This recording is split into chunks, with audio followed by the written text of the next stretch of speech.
Good afternoon. My name is Jay Jones. I'm the commissioner of the Heartland Collegiate Athletic Conference, and we're excited that you joined us for today's webcast.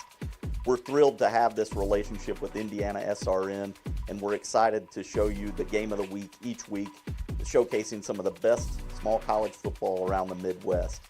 We hope that you'll continue to watch and let us know what else you might want to see. You can go to www.heartlandconf.org to see stats, game recaps, and other information around the league. Until then, enjoy today's webcast.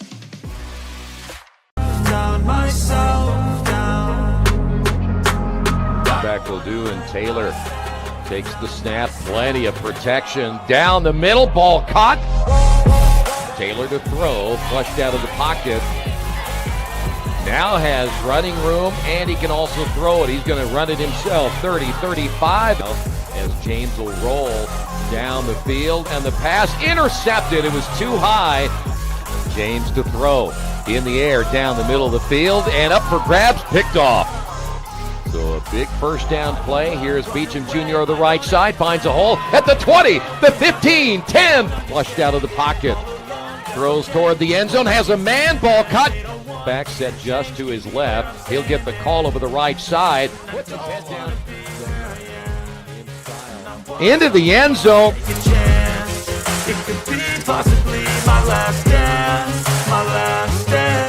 So first and 10. They'll look to throw. Big hit, ball loose. Osterman again out of the shotgun. Open the middle, picked off. And there will be a return at the 25, 30, 40. The dunk. Boom. Here's Weimer over the middle. Ball caught, first down. Single receiver to the near side. Hash mark left. Weimer to throw. Over the middle again. Ball caught, 40. Throw to the end zone. One-on-one coverage. Touchdown. What a great throw and even better catch.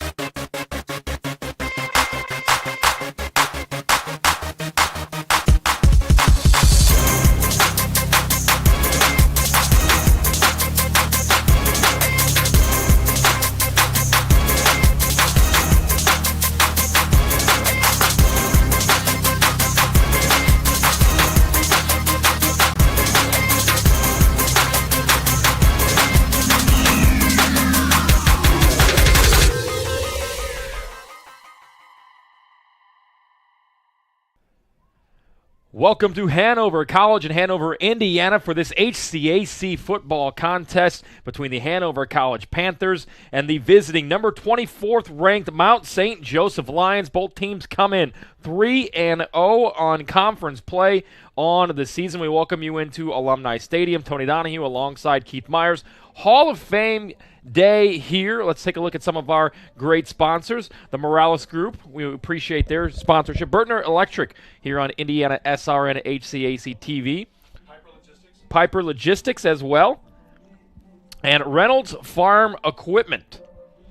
Proud supporters of HCAC football here this afternoon on a beautiful, picturesque day.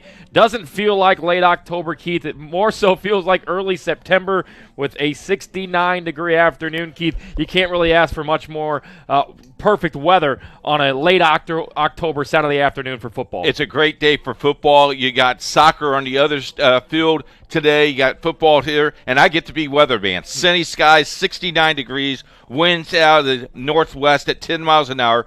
2% chance of rain, much better percentage than what we had the last time we were here, and 48% humidity. Perfect day. The wind will be a factor, and we've seen some kickers kicking the ball out of the stadium today. And you and I were on the field about half hour, 45 minutes ago. Both these teams very fired up.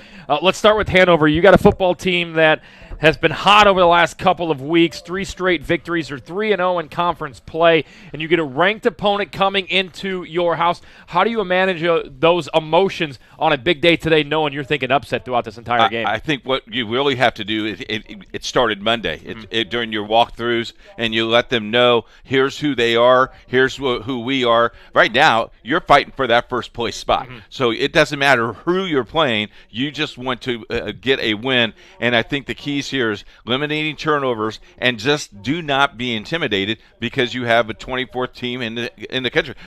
What a privilege for us to be able to have this game on tonight, because both of these teams are very, very good. Keith, you talk about turnovers and in games like this in a close battle, and when you're trying to pull off that upset on your home turf, the importance of maybe stealing a possession or two, whether that is off of a turnover, maybe that's a big defensive stop, maybe that's some trickery. If you're the Panthers here at Hanover, how do you keep this offense going throughout the afternoon, knowing that you could put up points? Hanover averaging 34 points per contest here this year, but they are giving up 26 on the defensive side of the football. And that's the difference right there. You're averaging 34, but you're giving up 26. You got to eliminate that.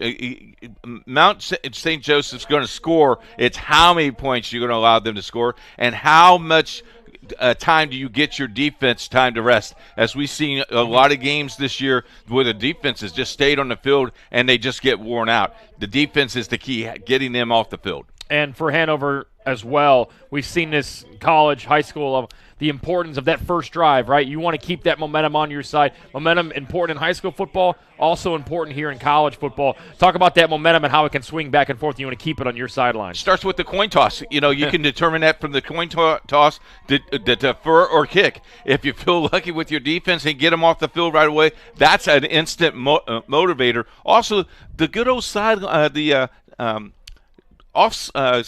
to onside kick. Yep. That's what I'm looking for. Onside kick is a nice little weapon that you could use today. Mount St. Joseph comes in 6-0 in the season, 3-0 in conference play. Again, they are ranked 24th. That's their first ranking since 2009. They're averaging 46 points per game on offense. Their last 3 games, they've scored 55-plus points. On the other side of the football, Hanover, 34 average points per game. They've got 3 straight wins, scoring 37, 63, and 51. Keith, do we expect to see a basketball final score here this afternoon? All I know is whoever scores the most points gets to win. I'll just take that. Good matchup, and these coaches know each other. The coaching staff knows each other, and this is a big game. And whoever wins this solely is in first place of the HCAC, and should be a very interesting contest. And talked to Coach Theobald today, and he goes, I just want to control the ball. So I would think Hanover would want to keep the ball away with this expressive offense. And for both teams, you can look at the records of the opponents that they've had over the last 3 weeks and getting those big victories and putting up massive points on the scoreboard. But this is very much like what you're going to face in the playoffs here in the next couple of weeks. This is an opponent that you're going to really know what you have in a football team. Let's look at Opal here. Austin Opal, the sophomore running back, averaging some really good numbers, 114 yards per game. He's got 8 touchdowns on the season. He's certainly going to be a factor in this game here later on this afternoon. Yeah, he will, and this young man's going to be a factor.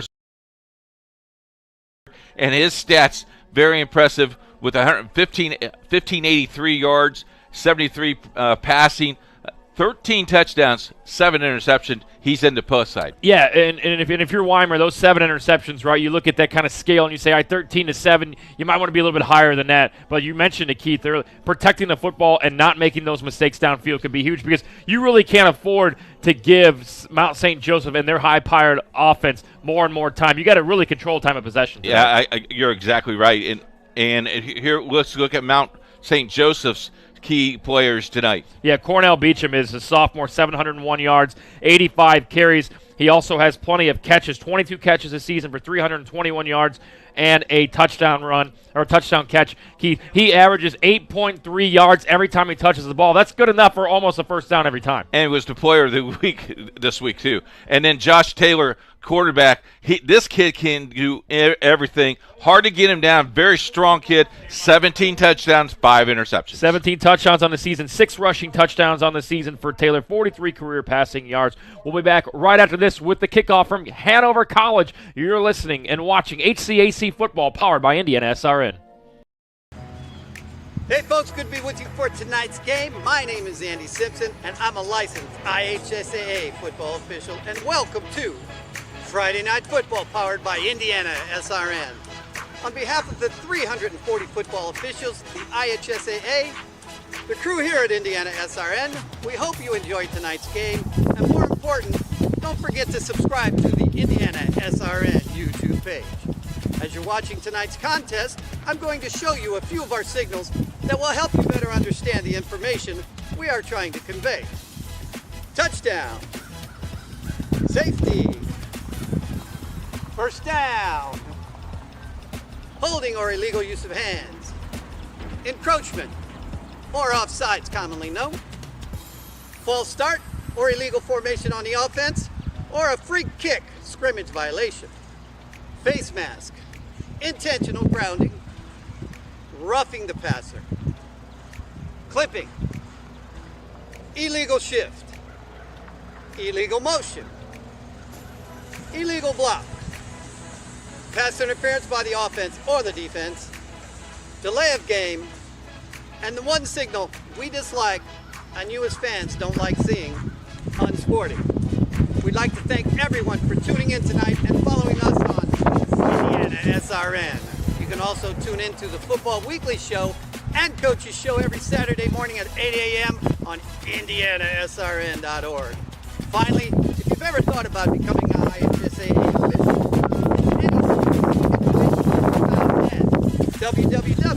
www.ihsaa.org and click on the Officials tab or call the IHSAA office at 317-846-6601.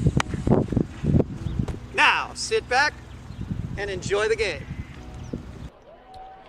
Welcome back to Hanover College, the HCAC on IndianaSRN. Tony Donahue alongside Keith Myers as the captains meet at the 50-yard line. This broadcast is copyrighted by IndianaSRN and the Heartland Athletic Conference. The use of pictures, videos, and audio without the express written permission of the HCAC is prohibited. Welcome back to Alumni Stadium, where, Keith, you mentioned this coin toss here. If you're Hanover, as much as you would like it in the second half, I almost think you send a message by taking the football and trying to drive down for 6. If I'm out St. Joseph today, I would call heads and then see what happens. I'm a tails never fails guy myself. Is that right? We'll see what happens here. You just never know. So, from C. Wayne Perry Field here, Hanover College. Again, we talked about Matthew Weimer. This is the guy, 148 of 203 completions, or 148 completions on 203 attempts. That's great numbers, very consistent, although 7 interceptions. He's thrown for over 250 yards in 5 of his last 6 contests. Keith, we are certainly in for a treat here on both sides of the football, especially offensively with these two great quarterbacks. It was kind of neat. As we were coming up from the field, I waited in Manchester, walking down off the field, and they looked at me and said, "Do we have the cookies? Do we have the brownies?" The player of the game is already asking what we brought today for the players of the game. Today's officials assigned by the Heartland Conference: Jim Lytle, J.P. Patterson, Ryan Guilford, Don Heckel, Courtney Johnson, and Derek Cole are our official. So both sidelines fired up. Mount St. Joseph comes in 6-0 on the season, ranked number 24. Yellow pants, white away uniforms with their white jerseys on the far sideline from where we are. And the home Hanover College Panthers, 3-0 in HCAC, a battle for first place here inside of the conference. They have their all-blue uniforms on with the white and red stripes and the white helmets, as you mentioned. A great officiating crew here, a great crowd on hand from Hanover College, and a picture-perfect afternoon for college football on any level, right around 70 degrees here at kickoff. And what a beautiful fall afternoon we have for football as Mount St. Joseph's will receive the opening kickoff here in this contest. And every school does it right, and it gets me goosebumps every single time you hear the theme song. You got the fans in the stands getting ready, and the crowd mic is blaring, and it's an exciting day. Cannot wait. A lot of other games going on today. We'll keep you abreast of the Anderson-Defiance game. That is game 2 of our doubleheader. Both times staying. We may even have a sneak preview or two during our game today. We'll see if we can get a live look in from up in Anderson, Indiana. Thank you so much for being with us. HCAC.TV, powered by IndianaSRN. The opening kickoff in the air, and this one will be fielded right into the end zone. He'll think twice about it, and will take a knee. So starting from the 25 will be the 24th-ranked high-power offense of Mount St. Joseph's, led by Josh Taylor. 1,547 yards on the season, 17 touchdowns to 5 interceptions. He also has 6 rushing touchdowns on the season, 43 career passing touchdowns, and 27 career rushing touchdowns. But Cornell Beecham, 701 rushing yards, 8 touchdowns, 22 catches out of the backfield, averages 18 yards per run, 14 yards per catch. He is the reigning HCAC Offensive Player of the Year. Out of shotgun, Beecham will take it, gets past the line of scrimmage for a pickup of about 2 there, set up a 2nd down and 8. Number 11. So right away they go out with the run and gain 3 yards. Stopping the play by number 2, Caleb Brewster. And I think if you're Mount St. Joe, you want to stay in your rhythm here and take this crowd out of it. It's a great crowd on the side of Hanover. This is something that, is a big game when you have a ranked opponent coming in town and a battle for first place when you're undefeated, both teams in conference play. Play action, Taylor rolls to the right, steps up, fires it downfield, looks for a man, he's got him open in the air, and it's going to be incomplete, but flags all over. 3 flags indeed. It'll be a pass interference. Move the chains here early for Mount St. Joseph's. Yeah, great protection, and then he got whacked after the throw, and we'll see what the penalty is as the officials now come back and tell the white hat, and we'll have the indication here in just a second. It's one of those things, Keith. The ball was underthrown, which made the receiver come back for the football, and that's what ended up the pass interference call. So sometimes when you underthrow a ball like that, you get that call, and that's what we saw there. So move the chains here for the first time for Mount St. Joseph's. But we talk about these penalties, you just certainly can't have that on a 2nd down and long play where they're throwing it deep. No, and again, I think it was a pretty good call. Ball hung up in the air. The wind has been a factor already on the kickoff and also on that pass. So 1st down and 10 from the 42-yard line. First possession of the day for Mount St. Joe. Taylor has it, looks across, fires it to the 50-yard line. That is complete for a pickup of 6 to Jake Ayler. That's his 9th catch on the season. Ayler just taking 7 steps, 7 yards in a cut, and gets the completion, covers that football because they're tackling the football already today, Tony. They want a turnover quickly. So a minute in for the first possession here for Mount St. Joseph's. They've already moved the chains once. They set up down a 2nd and 4 here with Beecham in the backfield. Taylor takes the snap. He will hand it off to the backup running back to the left side. He'll try to get to the 1st down. He won't. That's Beecham on his 2nd rush of the day. We talk about a guy, Keith, that averages 8 rushing yards per attempt. His first 2 attempts go for 2 and 3 yards instead of a 3rd down and short here for Mount St. Joe. So 3rd and 1, and see what they got here. The Halloween theme. Right in your ears. Right into your living room, says Jerry Collins, our great producer here. 3rd and 1 into plus territory for Mount St. Joe. 6-0 in the season. Taylor, quarterback keeper, gets past the line of scrimmage and he's off to the races. He's at the 30, to the 25, to the 20, struck down from behind at the 18-yard line, and inside the red zone goes Mount St. Joe. He ran right in the center's butt, and what a hole that was. Big enough that our buddy Jerry Collins could fit in and gain yardage. And you see here, just very patient running there. Doesn't have the burst of speed until right past the edge, and then gets it for the 1st down inside of the red zone. We'll mark it down at the 18-yard line. Taylor, man in motion, 4 wide receiver set, looks to his right, looks for the slot, fires to the end zone, overthrown, incomplete. His intended target there was Austin Brock. Pretty good defensive coverage there. Had a guy open on the other side of the end zone, did not see him really concentrate on that left Number side. 1, Jamin Early in the first quarter on our family of networks here on HCAC on IndianaSRN, still scoreless. Anderson and zero, Justin Defiance Williamson. from Defiance College. Also depending on Second down and 10 here, ball on the Second and 10. 18-yard line. Twins. Taylor out of shotgun, 2 wide receivers to the right, 2 to the left. Beecham, the offensive player of, it's going to be an illegal motion or a false start. Center was moving the ball before the quarterback even was calling for this. Offense, number 64. So That's a false really- start on the offense. You know, the umpire's looking right at that. The ball's up in the air, and he's going, wait a minute, there's Yeah. still. So instead of a second down and about 8, we'll mark it as a second down and 13. Both sides with 1 penalty here on this opening drive for Mount St. Joe. Out of shotgun comes Taylor. Beecham in the backfield with them. 4 wide. He's got Beecham under pressure, scrambles out of it, looking to the end zone, and he will try to run it himself and be pushed out of bounds back to the original line of scrimmage. So a third down and 10 coming up here early on. A big defensive play here for Hanover.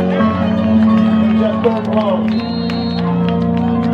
And I think we're going to hear that Every third thing down. every third down. I could turn it down slightly. My old ears would really appreciate it. So third and about 11, market. Inside the 20. It's the Mount St. Joseph's team that does not like to settle for field goals. It would be a 33-yard attempt if they don't convert here on third down. Taylor under pressure.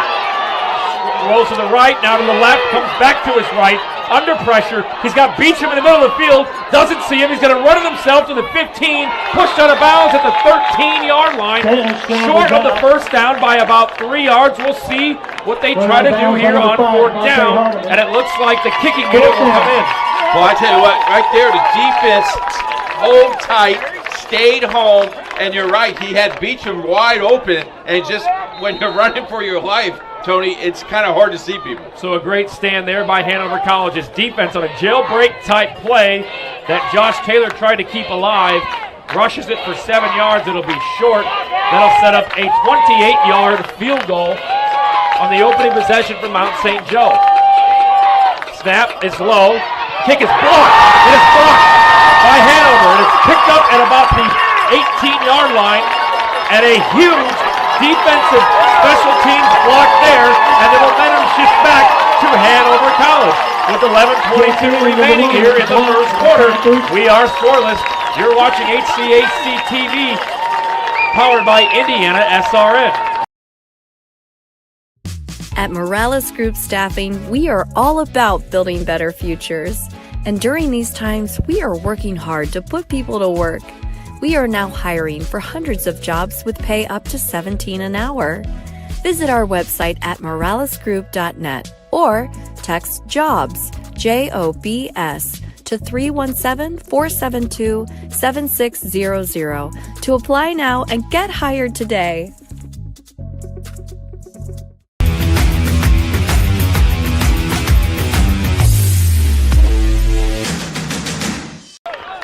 So on 1st and 10, Hanover gets the screen pass good enough for the first down. They will go up tempo here on IndianaSRN HCAC football action on a beautiful Saturday afternoon from Hanover College. Tony Donahue, Keith Myers, thank you so much for joining us.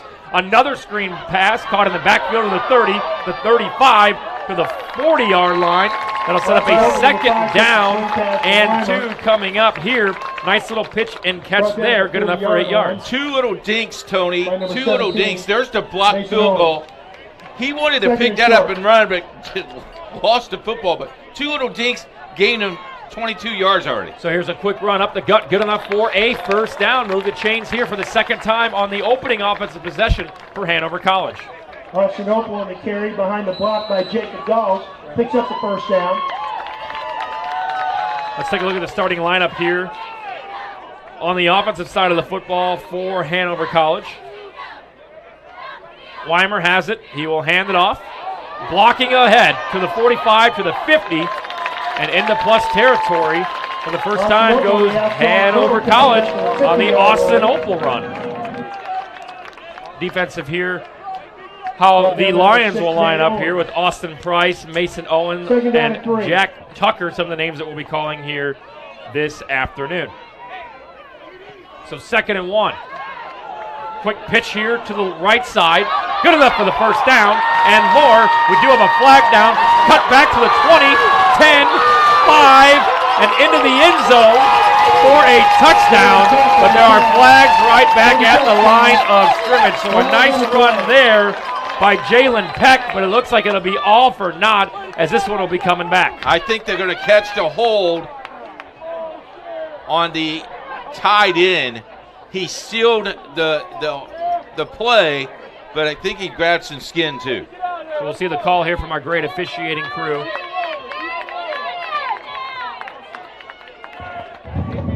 Holding. Nonetheless, Keith, we talked about momentum. Mount St. Joe gets the ball, drives it down. A big 3rd down stop for Hanover College. They blocked the field goal to keep points off the board. So far here, outside of that run, they've been able to move the football and move the chains, but it's 2nd down and 13 coming up here. 2 big penalties, both on Hanover. The pass interference that didn't cost them anything, and this touchdown that now you have to go back, and now you're 2nd down and 15. Opal in the backfield alongside Matt Weimer. 4 wide receivers set out of shotgun, in motion.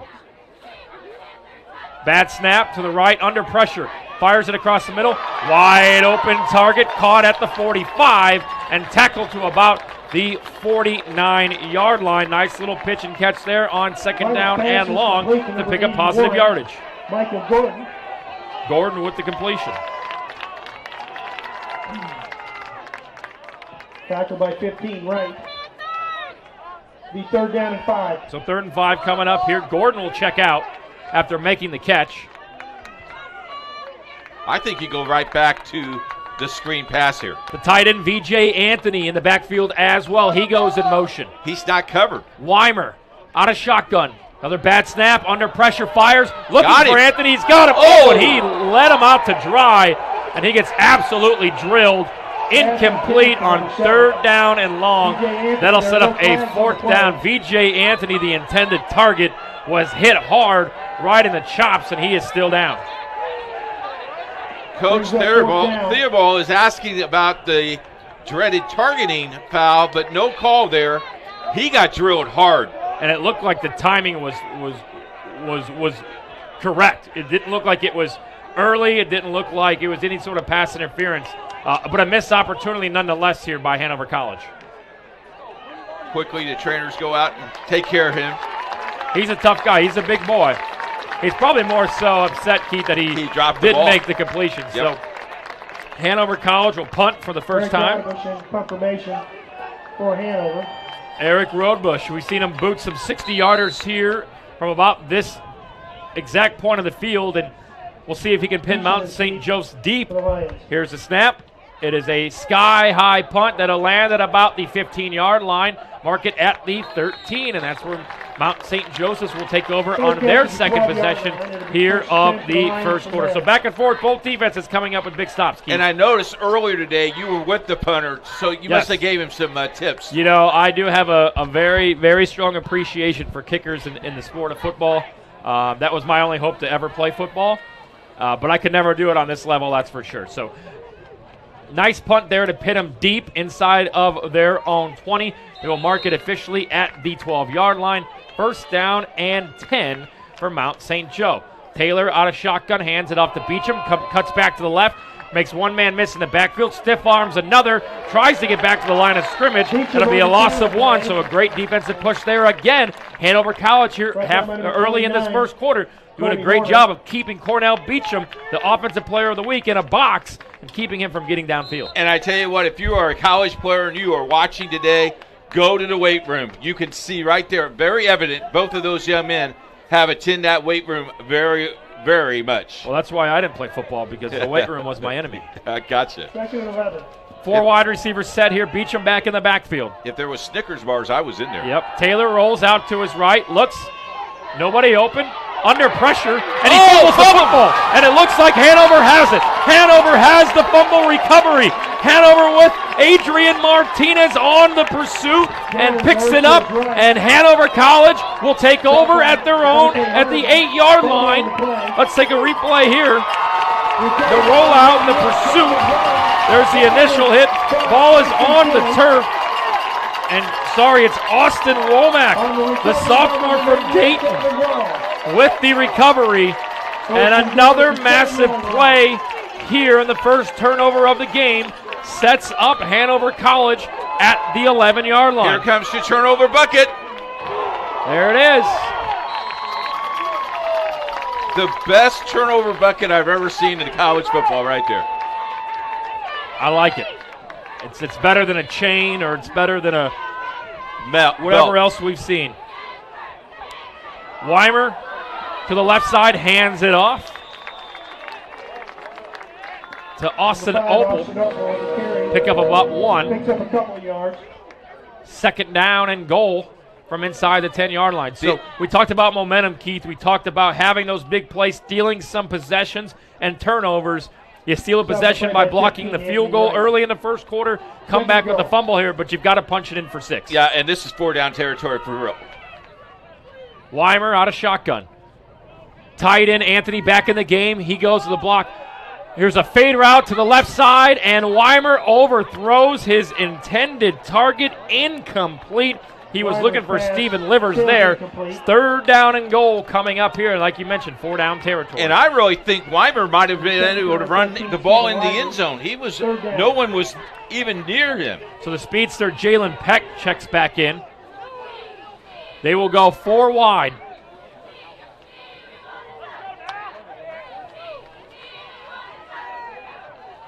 Eric Rodenbush,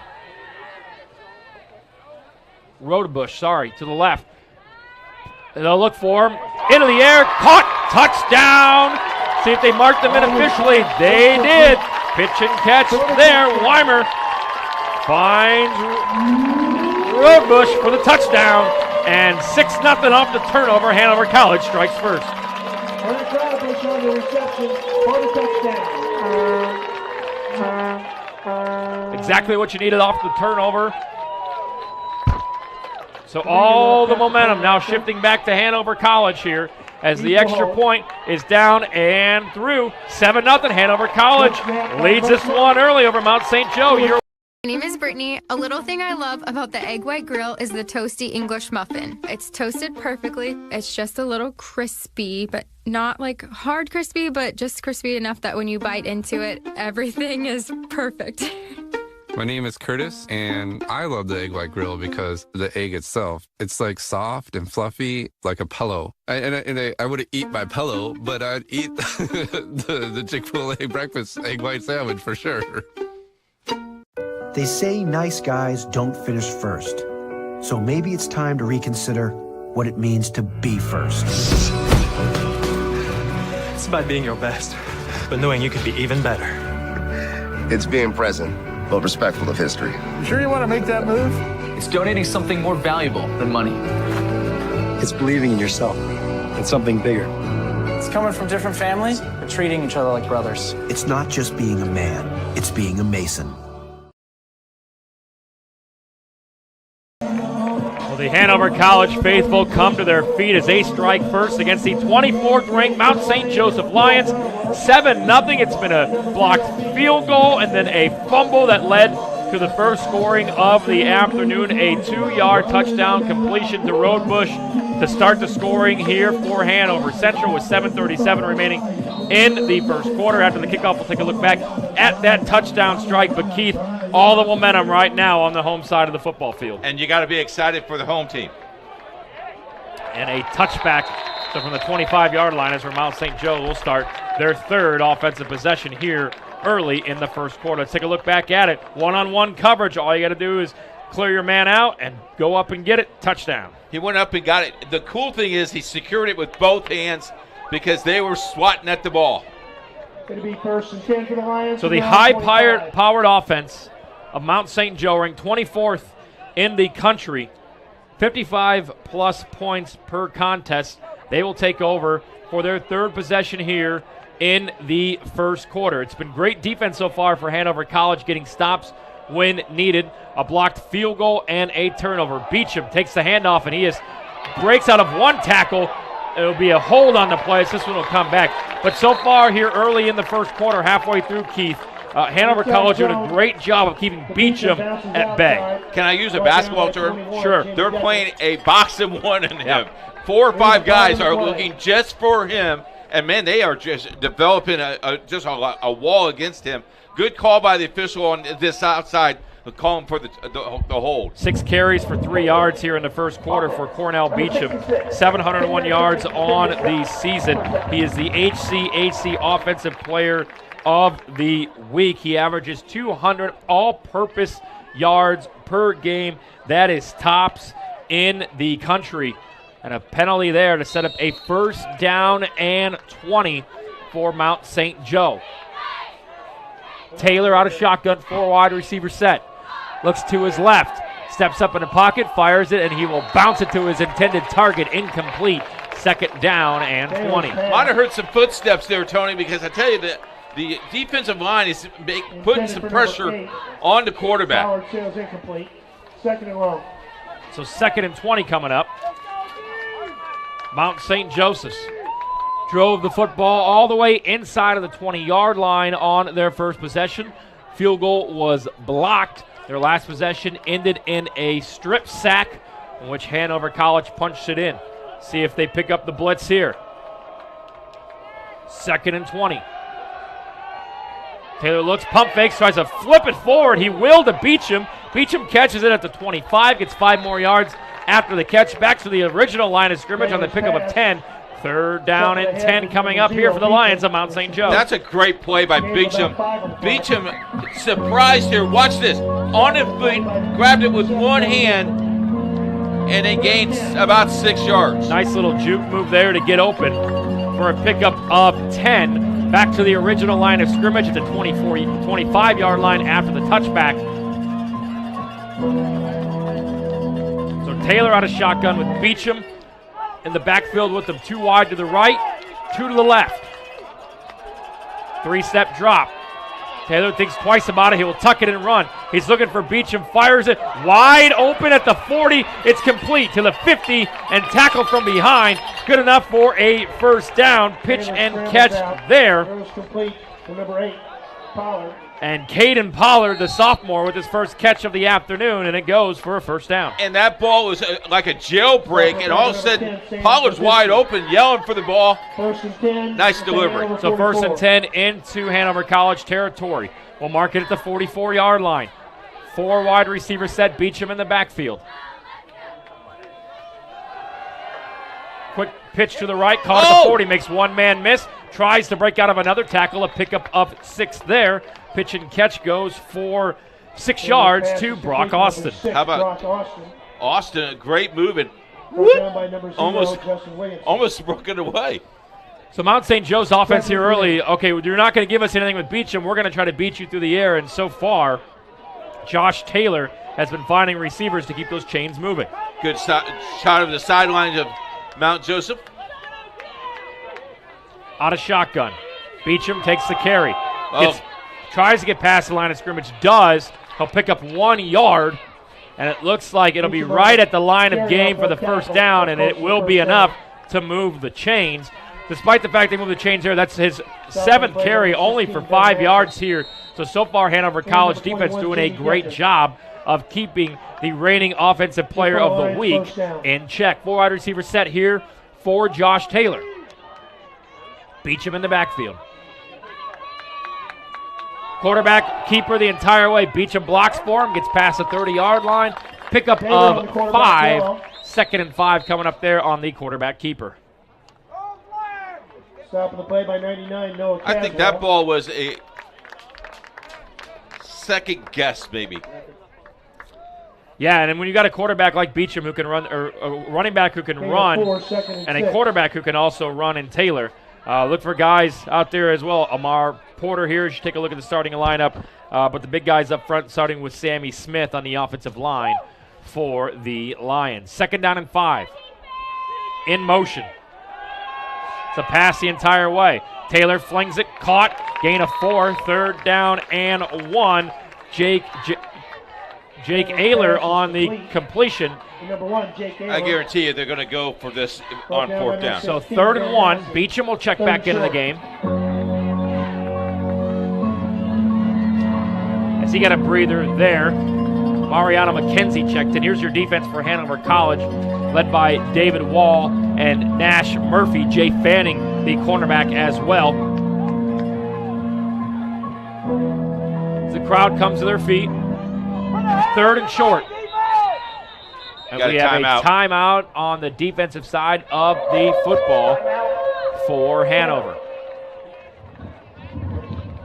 We'll take it with them. We'll be back right after this on HCAC TV on IndianaSRN.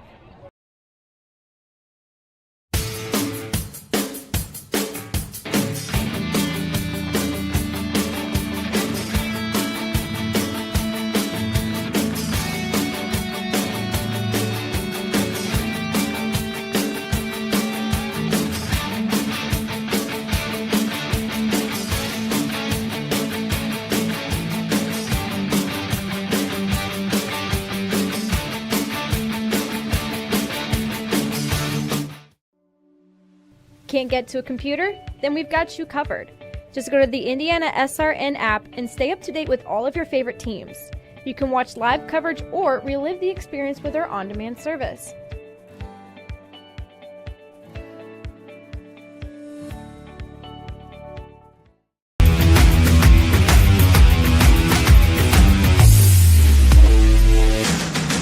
Big 3rd down and 1 here for Mount St. Joseph's after the Hanover College timeout. Quarterback keeper to the right.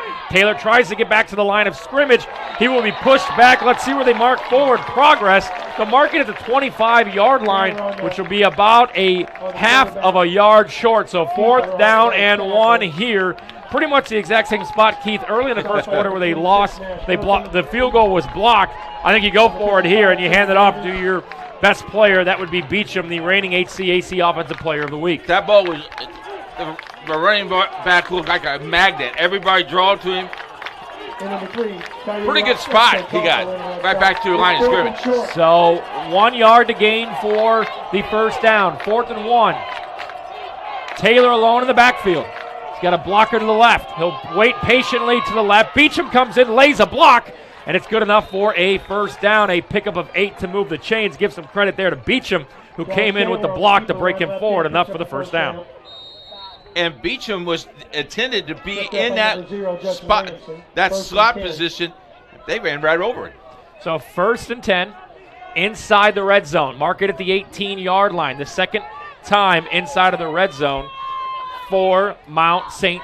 Joe, the 24th ranked Lions.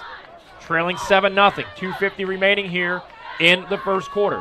No sense of urgency on this 1st down play for Josh Taylor. He'll throw a screen pass. Beecham catches it, tries to spin out of a tackle, keeps the legs moving forward for a pickup of about 3 to set up a 2nd down and 7. Mount St. Joseph now has really just controlled the line of scrimmage here, taking time off the clock, not in a big hurry, because this momentum was definitely Hanover, and you see it changing just a little bit, Tony. So 4 on the line for Hanover College, 2 in the box. Beecham in motion. He will not take it. It'll be a quarterback keeper from Taylor. Tries to get the edge, and he gets close to the 1st down marker. It looks like they will mark him just short. So a 3rd and 1 coming up here from the 9-yard line. You're watching HCAC TV here on IndianaSRN with 1:52 remaining. A 3rd and 1 coming up. Everybody know who's going to get this ball. Yep, Beecham in the backfield, only 2 wide receivers set. 8 on the line, and he is, wow, stopped at the line of scrimmage, but I think it is enough for a gain of 1, which will move the chains. Beecham on the carry. See where they mark the spot. It's going to be close. Well, they're going to mark them short. Woo! So a 4th down here, and they will bring on the kicking unit. Are you surprised by this call here, I Steve? am. I really am.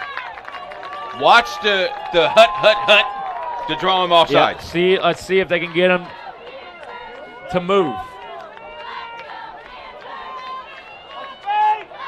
A 23-yard field goal attempt. Low snap, ball is up, and it is through. So for the first time, Mount St. Joseph gets on the scoreboard. Hanover continues to lead 7-3 with under a minute remaining here in the first quarter on IndianaSRN. From warehousing to transportation and everything in between, Piper Logistics does it all. Centrally located, Piper Logistics has 2 warehouses in Indianapolis and a warehouse in Cincinnati, Ohio. Piper Logistics houses over 1 million square feet. Along with our transportation department, we can provide service to half the United States markets.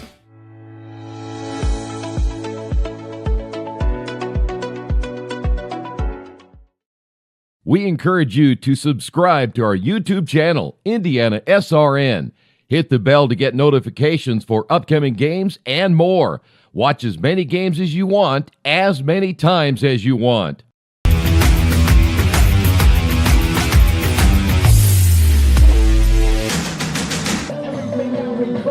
So the Mount St. Joseph University Lions on the board with a 23-yard field goal to cut the deficit to just 4 with 1:16 remaining here on HCAC.TV, powered by IndianaSRN. Hanover College with a 7-3 lead. A little bit surprised there, Keith, by the fact on a 4th and inches you don't hand the football back off to your number 1 offensive player of the week, but instead you settle for the 3 points.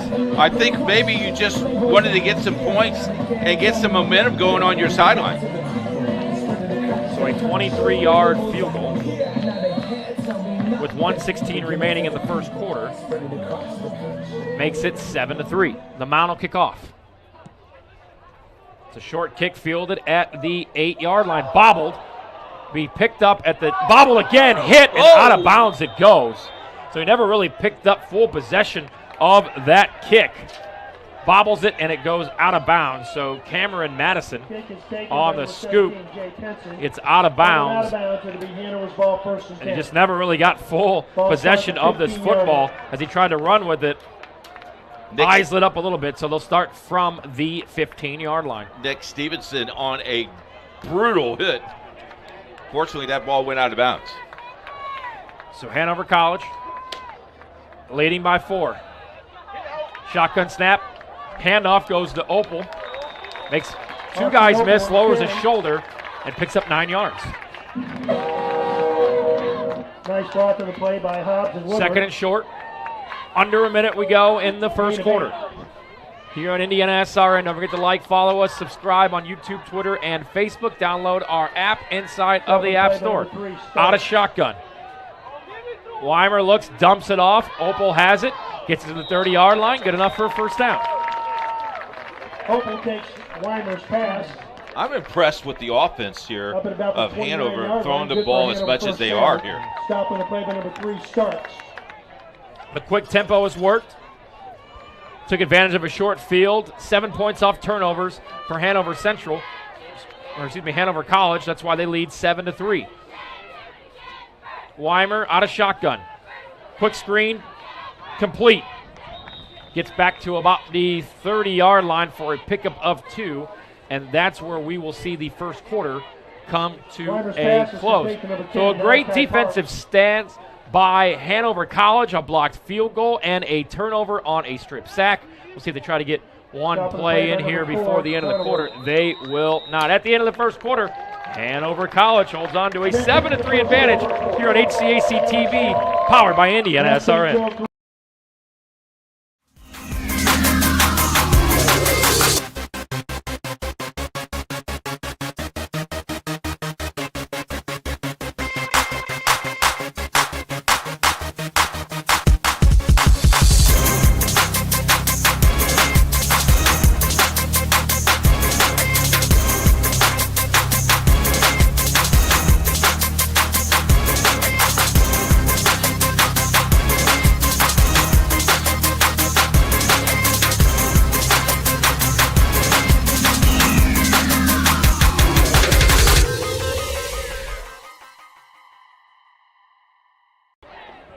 welcome back into the first quarter. Hanover College with a 7-3 advantage on HCAC TV, powered by IndianaSRN. Thank you so much for spending your perfect Saturday afternoon with us. Tony Donahue alongside Keith Myers. Jerry Collins is our producer. Joel Mears doing a great job on the video. Pretty impressive first quarter by Hanover. They get the 7 points off of turnovers, but also a blocked field goal there, and they lead by 4. And, you know, they shot themselves in the foot a couple times with a couple penalties, but yet has hurt them.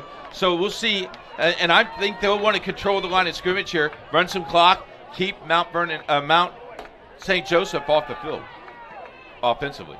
Second down play across the middle. It is picked off to the right side, and he is drugged down at the 15-yard line. So just like that, the Mounts defense steps up for the interception, and it is picked off inside of the red zone. And it was Austin Price that was playing center field for the interception and the first touchdown, the first turnover for the Mounts defense. That hurts. As well, if you played the first quarter, that interception can hurt. Now your defense has to step up. So inside the red zone for the third time this afternoon for the Mount. A blocked field goal and a 23-yard field goal, the result of the first 2 trips. And early in this second quarter, they'll look to strike here. Quick dump off to Beecham. He barely gets past the line of scrimmage. He'll actually mark it as a loss of 1. Second down and 11 from the 16-yard line. Well, actually, Tony, they gave him a yard. They gave him a pretty second and 9. So they give him a yard on the momentum. And we'll see if the 24th ranked Lions can punch this in for their first lead of the afternoon. Taylor out of shotgun. Beecham goes in motion. Across the middle, and it is deflected and batted down. So a great defensive play there by Sherman Davis. It's deflected by number 5, Devontae Hardeman. Davis from Rockmont, Georgia. So third down and long. Third down and long, 9 yards here. A minute gone by in this second quarter. 4 wide receivers set. Beecham in the backfield. We'll see if they go to 4-down territory here this time, or will they decide to get points if they don't convert here on third down. Taylor steps up. He has Beecham. He'll keep it himself. Tries to make one man miss. He will. At the goal line, he's in for the touchdown. 3rd and 10, a 15-yard quarterback keeper. Josh Taylor has his 7th rushing touchdown on the season, his 28th career touchdown. And just like that, off the turnover, the Mountain goes ahead 9-7.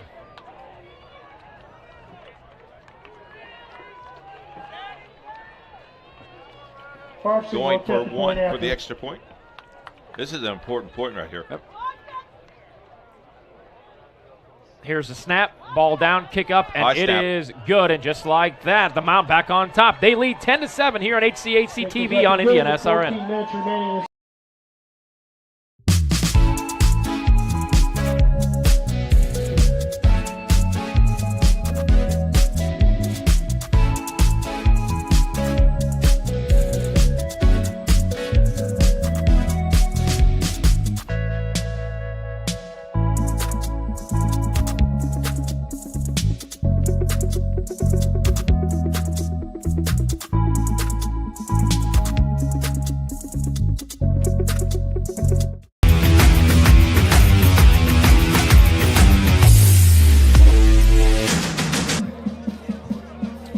Back at Hanover College, HCAC TV on IndianaSRN. Off of the turnover, the Mount, the 24th ranked Lions, take the 10-7 advantage. And we were just talking about this at the end of the first quarter.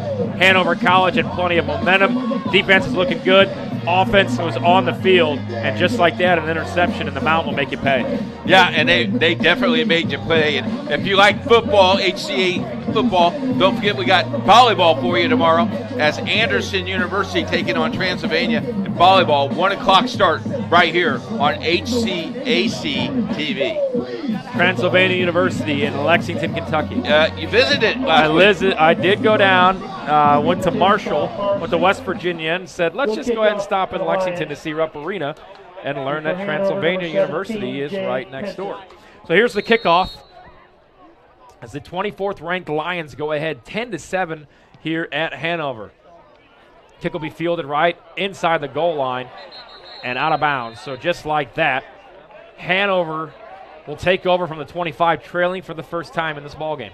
Here's the touchdown. Yeah, Taylor just very patient here, gets a couple blocks, and then it's an arms race here, lower the shoulder, in for the score, and the first touchdown of the afternoon for the Mount.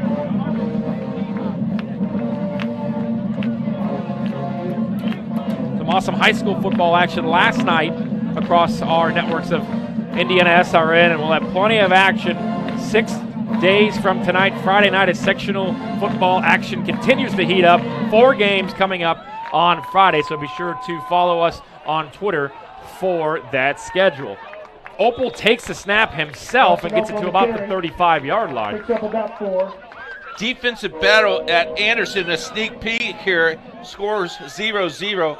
Sean Crawl and Daniel Morales on the call. Tripped up by number 6. Double goose eggs from Defiance. 10:26 remaining in that one. Quarterback keeper here the entire way. Gets enough for the first down. Pickup of 8. So a nice little quarterback keeper there by Matt Weimer. Number 1, Price on the stop. And this is a Hanover team that averages 139 on the ground, 276 yards passing. They've been in a rhythm for the most part, but those 7 points coming off of really good field position after the fumble. 3 wide set. Weimer, Opal in the backfield. Play action, under pressure. Weimer fires to the sideline. It is caught at the 50. That's enough for a first down. Hunter Eads with his 16th catch of the season. Matt Weimer Starks tried to go for the interception and nothing doing. Chains will move here into plus territory for the second time goes Hanover College. At the Lions' 49-yard Can the line. Panthers take advantage of this drive? 12:50 remaining in the first half. Opal in the backfield. Weimer shotgun snap. Option. Keeps it himself. Hit immediately in the backfield. Loss of 2. Boy, they just had both options covered there, Tony. Great defensive read by the Mount. So the Mountain reads it the entire way for a loss of 2. So second down and 12 coming up. No sense of urgency. VJ Anthony back in the football game at tight end for Hanover after taking that pretty hard pop early in the first quarter. Nice to see him back out. The 3 wide receivers set. Eads, Roadbush, who has the lone touchdown for Hanover. Anthony goes in motion. Shotgun snap. Weimer looks deep. Looks to his third read, and he has VJ Anthony good enough for the first down. They move the chains. So Anthony gets in for his first catch of the afternoon, and it goes for a first down. Weimer's pass is complete to number And the 7, rhythm VJ that Anthony. Hanover now has, Good for a Hanover first clicking down. off seconds, running the play clock down to about 10. So Anthony stays in the game as a blocker to the right. Weimer and Opal. Opal gets the handoff. Past the line of scrimmage, past the 35-yard line to the 34-yard line. Pick up a 5, second down and 5 coming up. Always going to get positive yardage on first down. And how do you go through that hole? That hole was so small, he slid right in there and got 6. So second and short. For a gain of 5. No sense of urgency here for at the 34-yard Hanover. line. On Hall of Fame Day here at Alumni Stadium and Wayne Perry Field. Anthony goes in motion. 3 wide receivers set. Bad snap. Weimer looks. Across the middle. Caught for the first down. Tackle from behind. Pickup of about 8. Nice little pitch and catch there. Williams good enough for the first down. Mason Williams with 19 catches on the season. His first of the afternoon. Mass substitution here. VJ Anthony will step out, the tight end. Hunter Eads checks back in, as well as a speedster, Jalen Peck. Peck will be in the slot, 3 wide to the right, 1-on-1 to the left. That's Roadbush. Here's the handoff. Opal tracked down from behind, and he will be wrapped up and taken to the turf for a loss of 3. Second and 13 coming up. On the carry. So Opal hasn't been able to really find his rhythm. Loss of 2 on the play. Running the football. So a second down and 13. Weimer in the backfield with Austin Opel. Three to the right, one to the left. It's a pass. Firing it deep downfield to the end zone. Hunter Eads. It is deflected, and it is incomplete. Weimer's pass is incomplete. And I think Eads wanted a pass interference call there. He's asking the official for the flag. Let's see the replay. Three-step drop. Third down. I don't see anything there. No, nothing was there. Not sure what he was looking for. But lucky enough for Hanover. Should have been intercepted, but the momentum, once you hit the turf going up that high, goes up bounce in the the air. football out. So a new breath of life here on third down for Hanover. Another bad snap to the left. Fires it across the middle. Eads is hit immediately, and that'll go to the ground incomplete. So a fourth down and long coming up here. It would be a 42-yard field goal. We know he has the distance, but I think you're thinking four-down territory here. Let's see what he's going to do here. He's got a timeout he can burn as well. Still early in the first half. 10:05 left. Fourth down and 13. So it'll be a 4th and 13. Do you maybe try to draw them off try to sides? draw them off sides, and you have a little bit better of an option on 4th and 8. Play clock down to 7. In motion goes Peck. Weimer takes the snap, looking deep. Plenty of room, plenty of time. Now scrambles, gets another block. He's going to take it himself. He's off to the races, passes the 20 to the 10, and he is good enough for a first down. Great offensive hold there, allowing plenty of space for Weimer to run loose for the first down. Give credit there to Jacob Mutler, the junior offensive lineman, for 2 huge blocks to spring enough for the first down. And it just opened up like the sea, didn't it?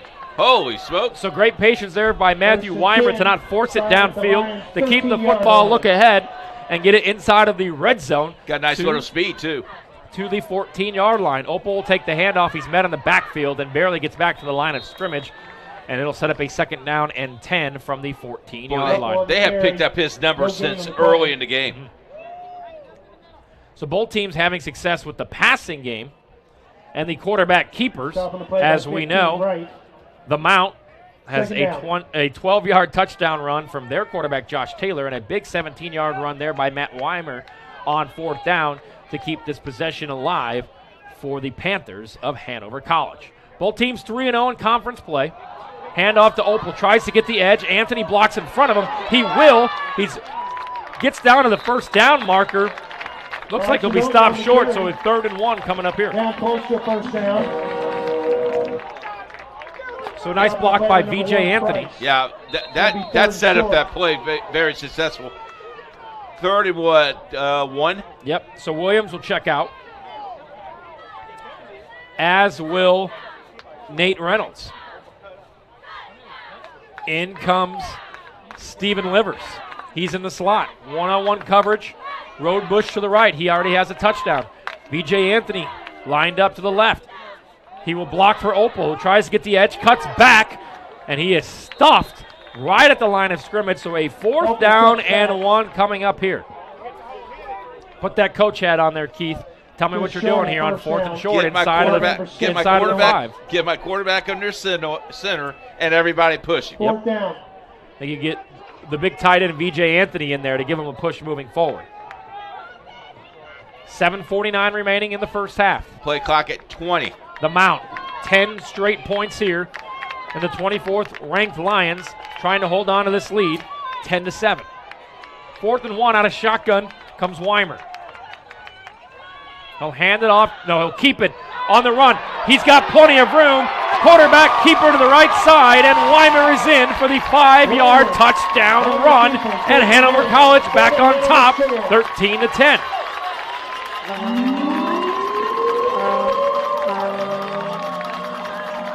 So a great decision there by the quarterback Weimer. That is his 14th touchdown of the season, his 3rd rushing touchdown. The extra point, low snap, kick is up, and it is good, just like that. Hanover back on top, a back and forth first half, 14-10.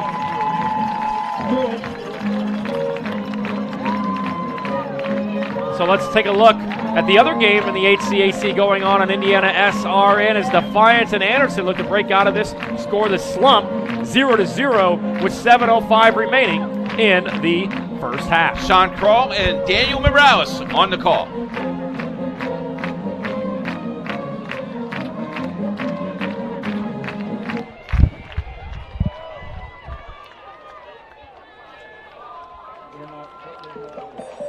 Okay.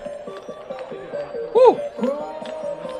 Incomplete pass on 1st and 10. I don't mind taking the shot there. I don't mind taking the shot. You're in field goal range. That's one of the things. I definitely know that. Well, it depends on what football coach you're asking. If you're talking to Tony Donahue, the Madden football coach, there is no such thing as field goal range. If you're talking to Frank Wright, the Colts coach, it just depends on his mood. Back here from Hanover College, HCAC football action. You know now, coach is listening. Yeah. On IndianaSRN, where Hanover goes back on top, 14-10. It's been a back and forth first half. Hanover, after a strip fumble recovery, punched in for the first score of the game. The Mount goes on a 10-0 run after a field goal and a touchdown run from quarterback Josh Taylor. And then they have gone back and forth with touchdown runs as Matthew Weimer answered with a 5-yard touchdown run, and that's how we have gotten to 14-10. Let's go back and look at that touchdown run. Some great patience here, and Weimer goes in virtually untouched. And he went right to the corner, and more and more you see a lot of guys reaching the ball over the end zone, Mark, to get that score right away. Keith, how important is it on a quarterback design run like that for the wide receivers to get as deep as you can to make those C's open up? Yep. So the Mount will take over for the second time here in the second quarter, trailing 14-10. They've trailed by as many as 7. They've led by as many as 3. Handoff into the backfield to the backup running back who gets the edge to the 30. Pickup of about 8 there, so a nice first down run to Blake Simpson. On the outside zone. There's Wilmer's stat on the year. Push out of bounds by number 1, Jay Fanning. So Weimer with the touchdown. 2nd and 2. As McKenzie runs it there for 8 yards to set up a 2nd down and 2. Beecham, the running back in the slot, and another handoff here, stopped right at the line of game for the first down, and he pushes forward enough for the first down. So Mariano McKenzie on back-to-back runs moves the chains. Brought down by number 5, Devontae Hardiman, and number 20. Interesting, they're using McKenzie here on this series. 1st and 10 at the 36-yard line. So 1st and 10, ball on the 36. 6:45 to play here in the first half on Hall of Fame Day for the Panthers of Hanover. They are thinking upset. They lead the 24th ranked Lions. 14-10. Out of shotgun snap, quarterback run, past the 40. Good enough, looks like maybe for the first down. Josh Taylor will get it done with his legs. He's rushed for over 40 yards so far here in the first half. 45-yard line. So they'll mark him out of bounds at the 45-yard line, so a 2nd down run here. Josh Taylor, the junior quarterback, 17 touchdowns on the season to 5 interceptions. He's ran the football for 7 touchdowns this year. Has 28 career rushing touchdowns to complement his 43 career passing touchdowns. Handoff here, past the 50-yard line, good enough for the first down, and that's Mario McKenzie once again. So heavy dosage here of Mario McKenzie for the Mount. McKenzie from Owensboro, Kentucky. We know where that is because we drove through it today. Plenty of NASCAR for all of you NASCAR fans out there. Like my buddy Aaron Ford, big Jeremy Mayfield guy. 1st and 10, into plus territory. Taylor out of shotgun. Looks, steps up, fires it deep. One-on-one coverage overthrown. So let's go back and look at Defiance as they strike first on Anderson to push the advantage to 6-0 here on the quarterback keeper. Well, Keith, I'll say this. Broken tackles and not being able to tackle, you're supposed to leave that stuff in week 2. Yeah, but Defiance is pretty happy right here with, 7 minutes left, 1 minute left in the first half, leads 6-0. We'll let you know about the extra point.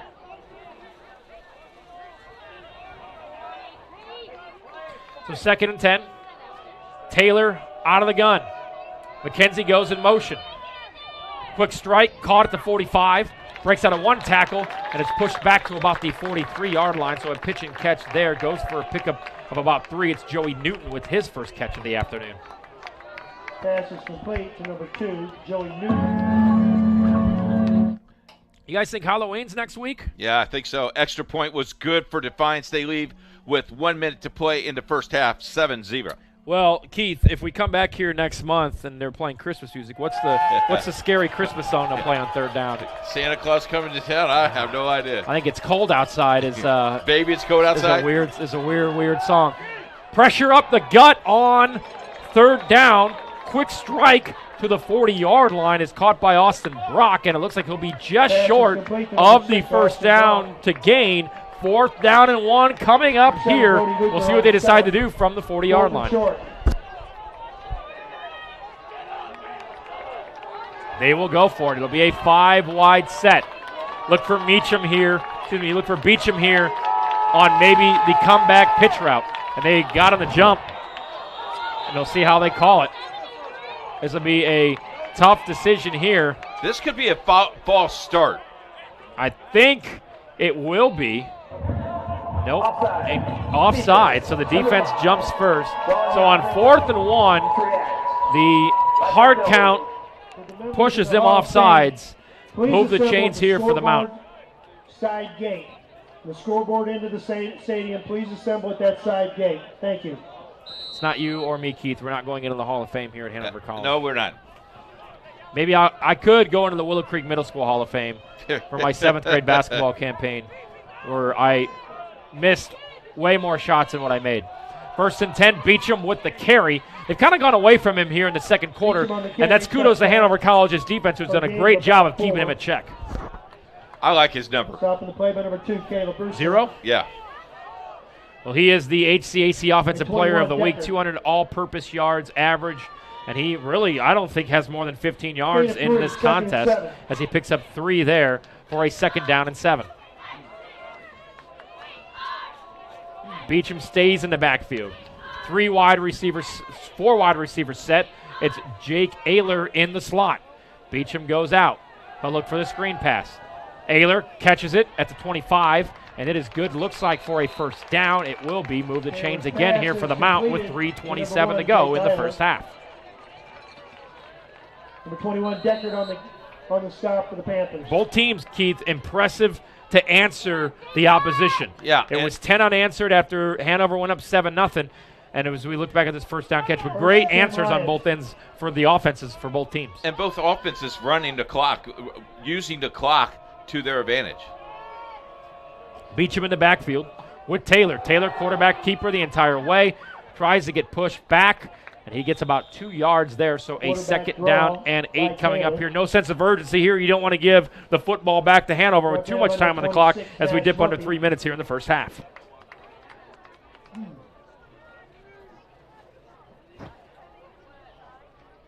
Both coaches taking their time getting the plays off. The play clock gets down to almost 7 seconds each time. Yeah, and as mentioned, Hanover College's defense has done a great job. You know, they had that strip fumble. The special teams had that blocked field goal. They've done a great job of keeping Beecham at bay. 2nd and 8. Taylor looks to his left, fires to the end zone, has a man, jumps in the air, and is off the fingertips of Joey Newton, and it falls incomplete. That ball was touched 3 times by him. So going to the end zone on 2nd down here, Newton. This is a great with shot the L pattern, and boom, just a little bit overthrown, goes up to get it. Great job there by Joel Mears on the video side of things here on HCAC.TV, powered by IndianaSRN. 3rd down coming up. Looked like he wanted to pop it up to himself. So 3rd and 8 here, Keith. We have officials timeout as they will respot the football. Picks it up and puts it right back down where it was. Actually, he moved it about an inch. This is a great officiating crew, and they want to get it as perfectly right as possible. J.P. Patterson, Jim Lytle, some of these guys. Matt Alexander, I got to talk to him earlier in the game, before the game. 3rd and 6. Man in motion is Newton. Taylor rolls out. He's got Beecham, floats it to him in the end zone. Wide open, touchdown, Lions. Lamount strikes back. They take the lead, 16-7 on the 24-yard touchdown strike. Josh Taylor to Beecham. Beecham's second touchdown catching of the season. That's Taylor's 18th touchdown pass on the 2022 campaign. Extra point down, and it is good. And the Mount strikes again. They lead 17-14. HCAC.TV on IndianaSRN.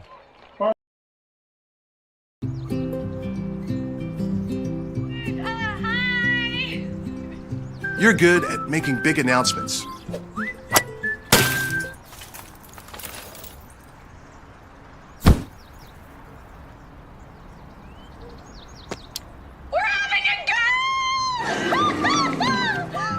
We're good at your insurance. Start with Indiana Farm Bureau Insurance, online, over the phone, or in person, and stop knocking on wood. We encourage you to follow us on Twitter at IndianaSRN.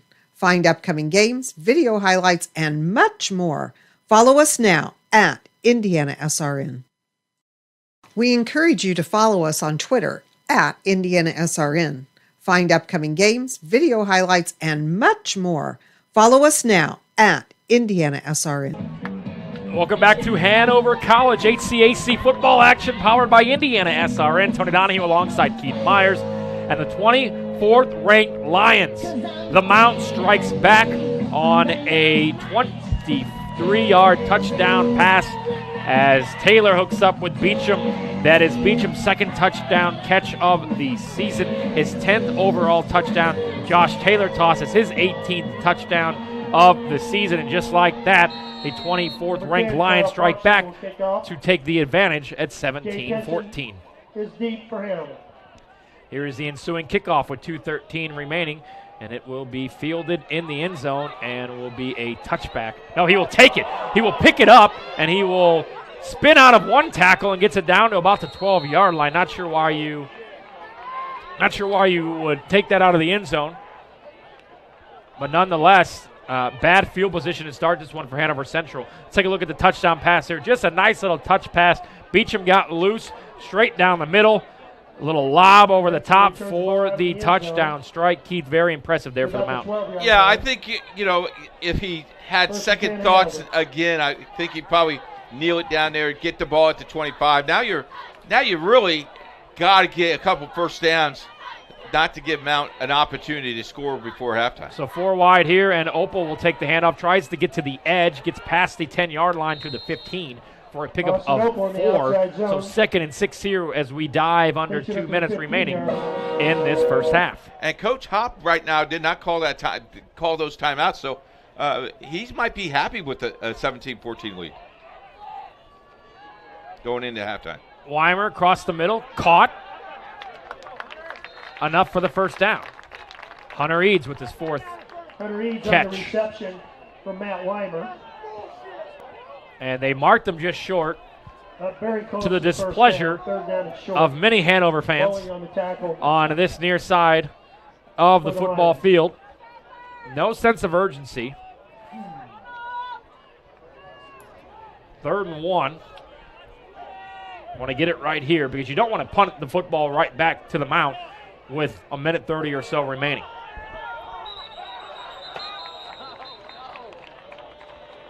Penalty markers. Maybe a false start. False start. So a 3rd and 1 becomes a 3rd and 6. Now almost a passing situation. Well, you got to think about it, too, here. If you want to keep that clock rolling, if you don't convert it, would that make you keep the football on the ground. Well, with that penalty, that stops the clock. Yeah. And that's not your friend either. But, yeah, you don't want to give this football back with any amount of time to the Mount and find yourself down 6 or 10 going into halftime. Third down, under pressure, Weimer across the middle, and it is caught. Good enough for the first down. So a nice little pitch and catch there. Jalen Peck comes back for the first down. Now a little bit of a sense of urgency as Hanover College tries to get themselves into a rhythm on this drive, trailing by 3, a minute 30 to go. Nice Weimer coverage. takes the snap, bobbles it, and across the middle, and there are flags everywhere. That'll be a pass interference as the intended target was Austin Opel, and he was tackled to the ground before the football got there. So move the chains once again here for Hanover. Are they going to call this pass interference, or are they going to call this holding? I think you call it pass interference as he drug him down, as he tackled him down. Pass interference. Yep. Spot foul. Number 6. Spot foul. Automatic first down. So another first down here. Minute 24 remaining. Ball on the 30-yard line.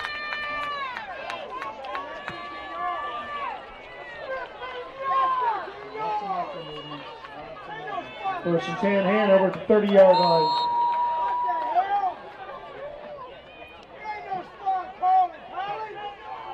Yeah, there is, buddy.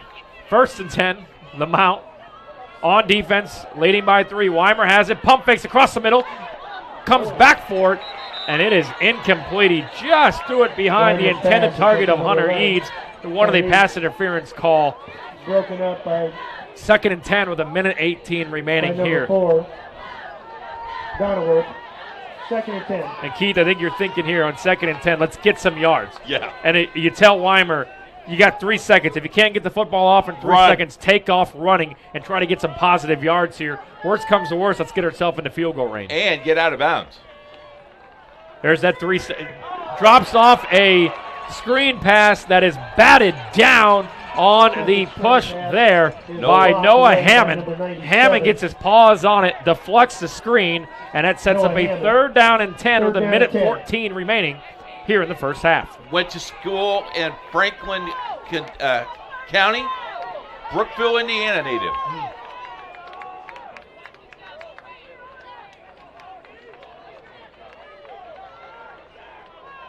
So 3rd down here. You expect him to keep the football in the air, trying to move these chains with a minute 14 to go. Peck in motion. Weimer has it, looks to his right, fires it across, and it is picked off, overthrown, and picked off by the Mount. That is number 3, Deshaun Starks. And just like that, the Mount will take over inside the 30-yard line. Second interception of the afternoon by Weimer. Weimer stepped into it, overthrew it. Starks picks it off and takes it to about the 25-yard line. He's still down on the play, hops back up after the tough hit. Jalen Peck, number 6, on the stop for Hanover. Plenty of time here to score. It'll be 1st and 10 for the Lions from the Hanover 25. So the Lions will take over. We have a lineman down for Hanover. And that is Will Kern. Will Kern currently down. We will have an injury timeout with a minute 4 remaining. All right, Keith, you're the Mount. You're now thinking, okay, they've kept us in this football game. We've got a chance to go up bare minimum 6, but we want to go to this locker room up by 10. Yeah, you want to go. That's exactly your mindset here. And you're calling here maybe 1 or 2 plays. You have timeouts, but I don't know right now. I think you want to be quick hitters. Yeah, I've always been a firm believer after a turnover or a big 4th down stop, you take a shot. So I would expect some play action over the top here, maybe to the end zone. But what a difference the last half of this quarter has made. The Mountain goes ahead on the 3rd down touchdown strike, 17-14. Now they get their 2nd interception of the first half. 10 points going into the locker room is a huge difference from being either down, which is what we saw at the end of the first quarter, or only having that 3-point lead, knowing that Hanover College will get the football to start the second half. And this was off camera, but Coach Hop went almost halfway on the field just to check on that player. That's great sportsmanship and respect for both of these programs, and these coaches have respect for each other. They don't want any kids hurt. They just want to play straight-up football. So from the 25, the Mount takes over. 6-0 in the season, 3-0 in conference play. Both teams coming into this day undefeated in conference play. 17-14, a minute 4 remaining in the first half. Taylor, fake handoff to Beecham, rolls to the right, under pressure, has a few man deep, wide open, but he's going to tuck it and run past the 20-yard line to the 19-yard line for a pickup of 6. Taylor scrambles out to his left, brought down by 21 Deckard and number 98 David Wall. So under a minute. Not using a timeout here. 3 left on the scoreboard for the Lions. Handoff, Beecham, and he is stuffed again immediately. Now I think you have to take a timeout here with 30 seconds remaining. Now they will. So the clock, they lost about 5 seconds there. We'll keep it here. 26 seconds remaining. 3 yards for the first down. 4 down territory, or are you content saying, hey, let's just run it, see what happens here, and get 3 more points on the board? I think you get 3. Yeah. Now, I know you don't like that, but I think you go for 3. I think you run it here. You give it to your best player, who hasn't done much today. Let's give Hanover College's defense plenty of credit, keeping Beecham in the box and gaining positive yardage. So, right here also you have 2 timeouts left too. So you could actually run a couple plays here and again, you've got a wide opportunity here if you're Mount St. Joseph. So they'll mark it a 3rd down and 5. The football resting at the 19-yard line. As mentioned, Hanover has done a great job on defense of stopping the rushing attack of Cornell Beecham, but 3rd and 4th downs, they've allowed one too many conversions, which has led to points. Yeah, you're exactly right. We'll see what they got draw up here. So Taylor will be in the backfield.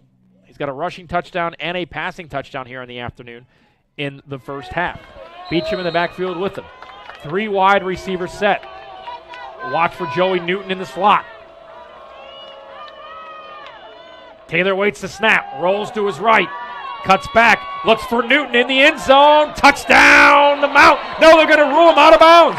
It looked like he got 1 foot down, but the back judge right on top of it and immediately calls incomplete, and Hanover gets the stop and a sigh of relief there as he did not get a foot down. Let's take a look at the replay here. I like this replay here. Newton going for it. And it's a great call. Great call. A great call by the back judge there. Right on top of it, calls it incomplete. And a 4th down and 5. Hanover breathes a sigh of relief, not giving up 6. And the field goal attempt here with 20 seconds remaining will come for the Mount. I would give up 3. You're still in the game at halftime. Kyle Farsing kicks it from 36 yards deep, and it is good. We will keep it here as the Mount pushes their advantage to 6. That's their highest advantage of the afternoon, 20-14. You dodge a bullet there on 3rd down on the pitch and catch. Newton can't get 1 foot in. You settle for 3 there, but the Mount has shown why they're the 24th ranked team in the country. Yeah, but if you're Hanover, you're really fortunate. Look at this. Look at the official watching both feet, watching the 1 foot, and the momentum just pushed him right out of bounds. And the left foot of Newton, when landed, was on the white line, out of bounds. Great call. Hanover will settle for the field goal on that one as we see this one go right through the uprights, and good. So 20-14, 16 seconds remaining. More than likely, Hanover will kneel us out, go to the locker room trailing by 6, knowing that they get the football to start the 3rd quarter. What a good first half. Great first half of football, back and forth. This is the largest lead for the Mount of 6. Hanover led early at 7-0. That's been their largest lead of the first half.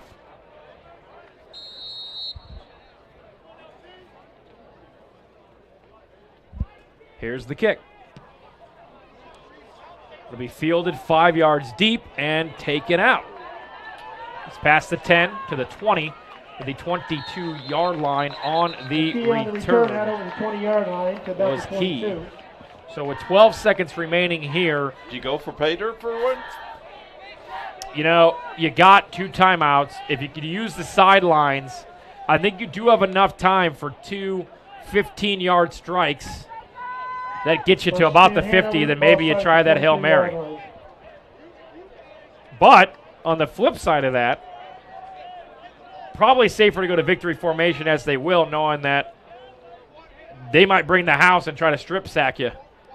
And that's what will happen. So Hanover, content to take a 6-point deficit into the locker room, they will kneel it out. After 1/2 of play, the 24th ranked Lions lead this one over Hanover on the road, 20-14. We'll be back with a halftime show coming up. So Keith, defensively, Hanover has done a great job of keeping Beecham in check. But other plays deep have beat them. What are some? We'll talk about some of the adjustments here, but give credit to Hanover College's defense for keeping Beecham in a box. Yeah, and that's exactly what they did. They kept him in a box, almost like a box of one in basketball, kept him in a box. Was very impressed of time possessions, how you use the ball. Couple turnovers has affected the game a little bit, but all in all, a very good first half. And if you're Hanover and you're telling me that I'm going to be down only 20-14 at halftime and the 2014 in the nation, I would be pretty happy with that. And if you're Hanover, the importance of this first possession coming out of the third quarter to get points and to stay pace. We know Mount St. Joseph is going to score. Look, they've scored 55-plus points over their last 3 contests. They average 46 points a game. We know they're going to put points on the board. This may become a shootout, but if Hanover needs to stay in it, it's going to have to come in that first possession of the third quarter. And you can't hurt yourself. Maybe running the ball out in the end zone, a possession before might hurt you. The pass interference didn't hurt you early in the first half, but the holding call did hurt you for the 3 points. So if you're Hanover, you're fortunate. You just got to regroup. If you're Coach Ballho, throw ball, you're pretty happy with your performance, I think, in the first half. Yeah, and Mount St. Joseph has done a good job on defense as well. Look, they've only really given up 7 points. You think about that 7 after the fumble picked up by Hanover in that first quarter. They started inside the 10. So since then, the Lions defense has really stepped up. This is the Lions defense that gives up 21 points per game. They have 3 sacks in the first half. That's 19 sacks on the season. All right, we thank you so much for watching the first half on HCAC TV on IndianaSRN. Great halftime show coming up for you as well. At half, the Mounts, 24th ranked in the country, they lead Hanover 20-14. We will be back right after this. School football fans, welcome back to Friday nights, to pure spirits, to pure sports. Welcome back to high school football. Fans, I'm IHSA Commissioner Paul Knighty, and I just want to say, welcome back. This is Friday night. This is Indiana high school football.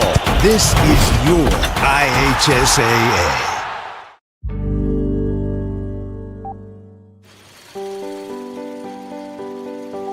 When I'm at a Super Bowl and I walk in that stadium at kickoff time and I see that football sitting down there on that field, I get goosebumps because I sewed that football.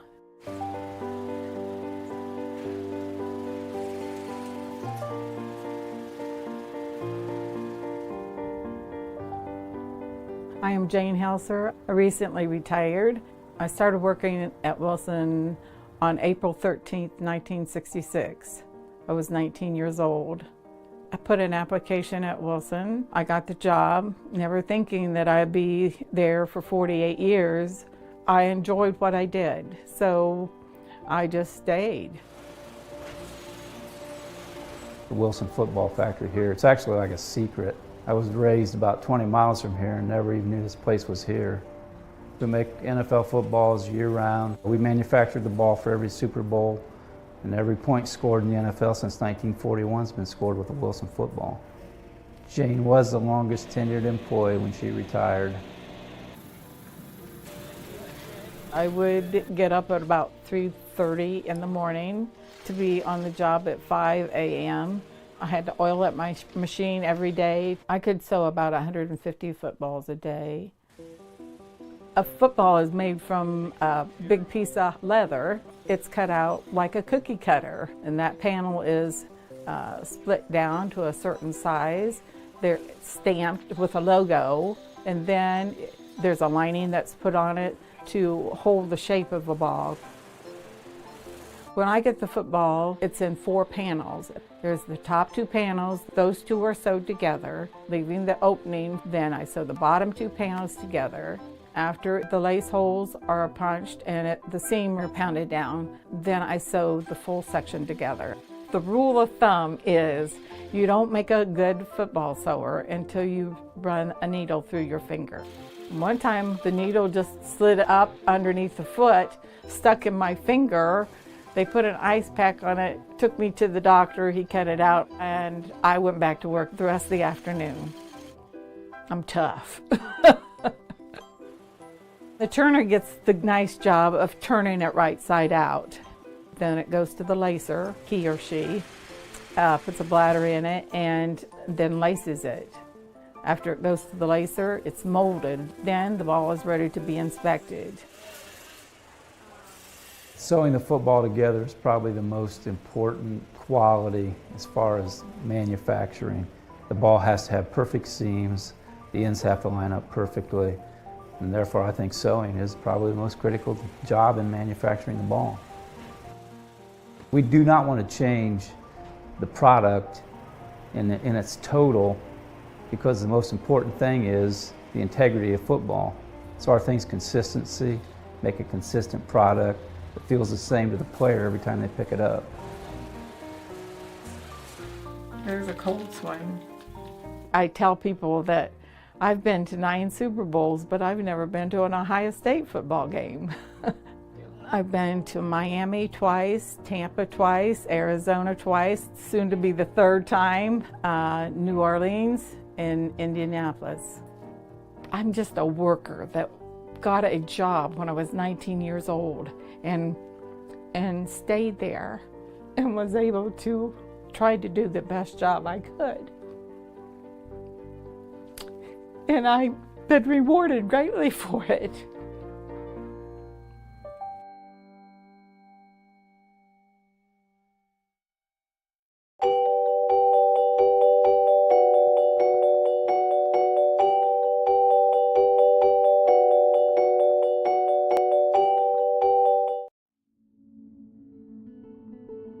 All I ever wanted was to feel loved.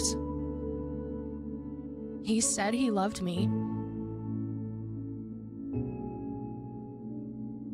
My friends told me it wasn't a big deal. They thought he was so cool, but they didn't know what he wanted me to do.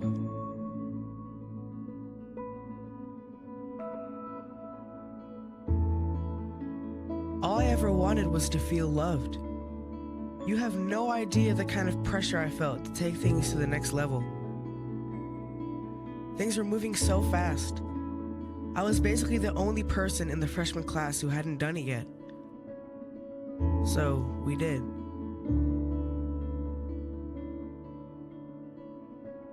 I loved him. I thought she loved me. My health class had CPR at school. I stayed after class to talk with the instructor about it. They showed me that it didn't have to be that way. They showed me that I get to make my own choices. There is another way. That's the best thing CPR gives you. Another way. A better way. A healthy way. Sometimes you don't see it because you're in your own world, but they don't make you feel bad. They talk to you like a real person, and they save kids from really unhealthy decisions. They tell the truth, and they know what they're talking about. So yeah, My life was different. I started to choose the better way.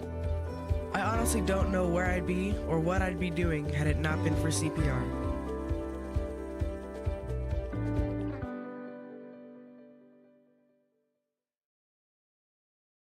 Becoming a licensed sports official is a great way to make a positive difference in the community and support the over 160,000 Indiana student athletes that participate across 21 IHSAA sports. Sports officiating allows you to stay connected to the game, become a role model for our young student athletes, earn extra money, and support the patrons and communities of our IHSAA member schools. To learn more about becoming a licensed IHSAA official, log on to ihsaa.org/officials today.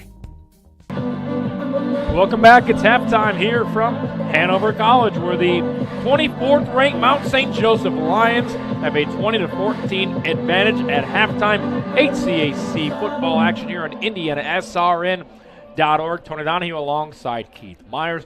Let's head on over to check out the action going on right now. Defiance leading Anderson 7-0. Bit of the rain with Ambrose, who can run as well as we saw on the touchdown. So he's the rainbow. There we go. But yeah, I mean, you now you have three people that you got to watch, three players you got to watch to see who gets the ball. And now we're back to passes. We got to throw into the end zone. It's caught for a touchdown. And a perfectly thrown ball. Way had a great shot on that one, right over the perfect spiral. What a play! And now we're going to start seeing the points fall on. I feel. Come on the board for Defiance. Nice pass to the corner of the end zone. Looked like Tawan Rome for the touchdown. If it is him, that's his 7th on the season, and they're going to come off the field excited about that score.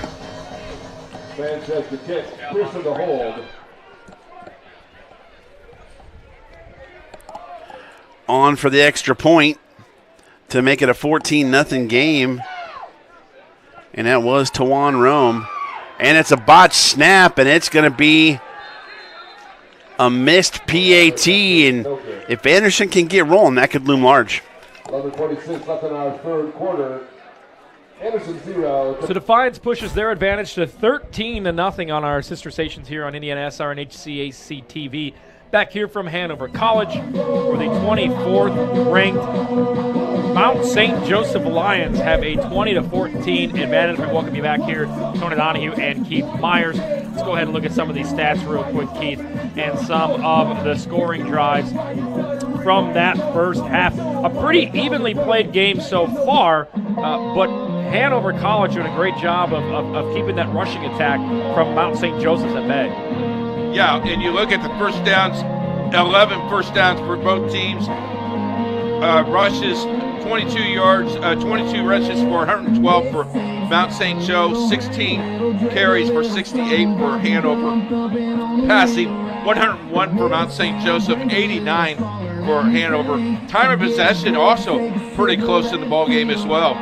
Pretty close ball game. Third down conversions, and then one fourth down conversion for Mount St. Joe, 2 for Hanover. And, looks like the score, it's as close as it is, 20-14. Yeah, and Josh Taylor has been the guy that's been getting it done on the quarterback keepers on the ground for Mount St. Joe. Cornell Beecham, the reigning HCAC Offensive Player of the Week, has 7 carries for just 12 yards on the afternoon. He's caught 4 passes out of the backfield for 34 yards. This is the guy who averages 200 all-purpose yards per game, has been held to just 46 here in the first half. However, Josh Taylor with that touchdown run has rushed for 84 yards on the afternoon. For Hanover, Austin Opal, 42 yards rushing. Matt Weimer has that 16-yard rushing touchdown that came in the second quarter. Weimer, 11 of 19 for 89 yards and a touchdown. Hunter Eads has been targeted 7 times. He has 3 catches for 31 yards, 15 yards after the catch.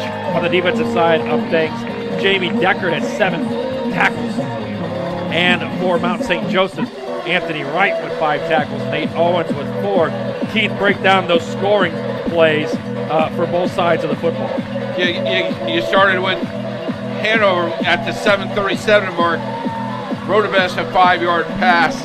Touchdown made it 7-0. Mount St. Joseph then scored it with 1:16 left on a field goal, made it 7-3. 14 minutes left. Mount St. Joseph scores a touchdown to make it 10-7. Then again, make it Hanover scores to make it 14-7. Mount St. Joseph with a field goal made it 17-14, and the extra point field goal again to make it 20-14. Time of possession, as I mentioned, Hanover with 12 minutes and 32 seconds, and Mount St. Joseph at 17:28, and that's where you got the score at 20-14. So Farsing has 2 field goals on the afternoon for Mount St. Joseph's, one from 36 yards out and one from 19. Again, that first scoring inside the first minute of the game for Hanover College came after the fumble, the strip sack fumble, as we see the Beecham touchdown there from 21 yards out. That was on a 3rd down play. We'll get you set for the second half and more as we take a look back here at this pitch and catch here where he was marked out of bounds. Newton went up for it. A great play there by the official. And that led to a field goal to keep this at a one-possession game. So when we come back, we'll take a look back and we'll take a look forward to the second half and get you ready as Mount St. Joseph leads Hanover 20-14. You're watching HCAC football action powered by IndianaSRN.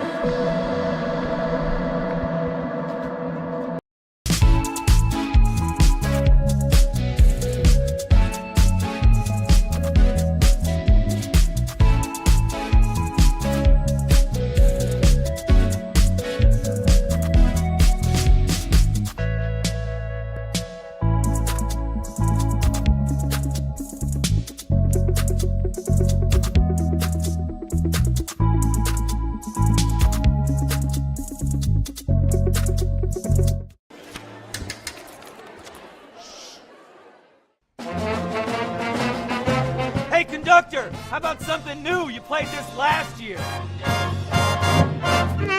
Come on, get your head out of your sacks. Shh, we're trying to hear. Well, I'm sick and tired of hearing your kid play the wrong notes. Where's my kid solo? At least you can see your kid. Why is my kid stuck way in the back? The conductor only plays his favorite. My kid heard that solo. You see my kid? Yeah. I'm Keith Myers, Vice President of IndianaSRN. Thanks for joining us.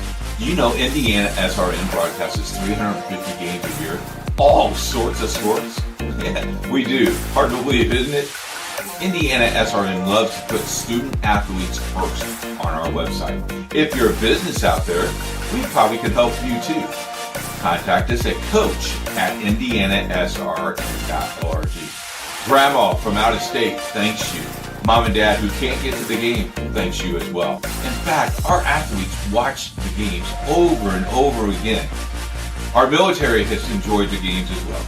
So sit back and enjoy the game. It's IndianaSRN. Well, there you go. With the score 20-14, Tony Donahue, Keith Myers back with you, just getting ready for the second half action. Tomorrow, we have the HCAC volleyball game of the week. Transylvania taking on Anderson at Anderson University, 1 p.m. Myself and Chuck Clark Chafin on the call. And you got an assignment. You got to watch some football game, an NFL football game tomorrow? Yeah, Colts and Titans. So this would be an interesting one because the Colts getting Jonathan Taylor back. We'll see if they can come back and get a victory. This is pretty much going to be a season-defining game for them because the division will be out of reach if they lose for a second time to the Titans. But if they win, they kind of set themselves up for the second half of the season to win that division. Nice little road trip that we've had this week. We've gone Friday with high school football here in Hanover and looking forward to going to Anderson tomorrow. Defiance just scored again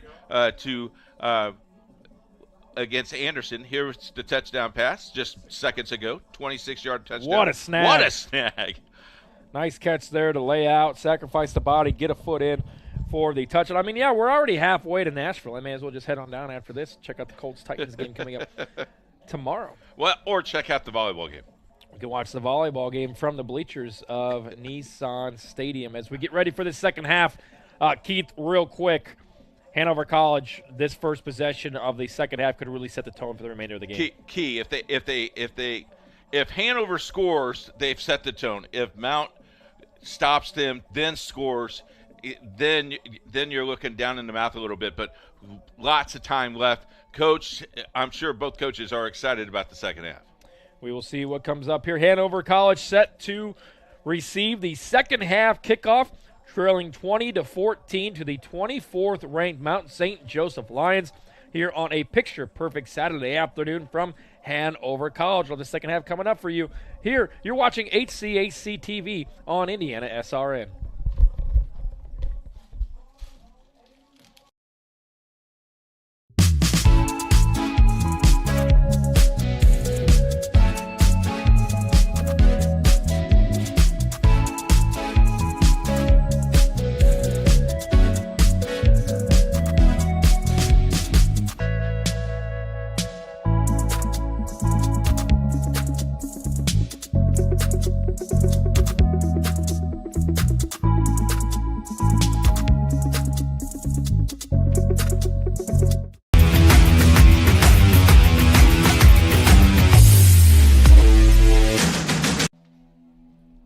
We are back from Hanover College as we get you set for the second half action on IndianaSRN HCAC football. We welcome you back to Hanover College. Tony Donahue alongside Keith Myers, 20-14, the advantage for the 24th ranked Lions of Mount St. Joseph's, looking to push their record to a perfect 7-0. Both teams coming in 3-0 in division play. First and foremost here, Keith, we have seen some confusion, let's just say, on the kick returns here for Hanover College. So if this one goes in the end zone, I think you just run away from it as fast as you can. I think you're exactly right. Here is the second half kick. It'll land short of the end zone and be fielded at about the 2-yard line. Past the 10, tries to make one man miss, cuts up, gets a pass to 20, still on his feet. That's a 25, flag comes in 30, 35, 40, 50, 40, 30, 20, 10, 5, touchdown to the house goes Michael Gordon, but we have a flag back at the 20-yard line. I think he got a block in the back. So Michael Gordon takes it 98 yards to the end zone for the kick return touchdown, but a flag comes in mid-play. We will wait the word. Holding on the return team. So instead of taking it to the house to tie this football game up, it will be brought back, and Hanover College will start their first possession of the second quarter from their own 11-yard line. You talk about going from one end of the excitement spectrum to the other. That just happened over the last 15 seconds for the faithful here of the Panthers. 3 plays that Hanover will kick themselves for: pass interference, the holding call, and that holding call there. So we'll see what Hanover's got. Weimer out of shotgun. In motion goes Eads. He will take the pitch. Tries to get to the edge. Has some blocking, and he is hit at the 15-yard line. So a pickup there of about 1 yard to set up a second down and long on the jet sweep. 6, Owens. Gain of 2, 2nd and 8. So 2nd and 8, they'll officially mark it a 2-yard pickup.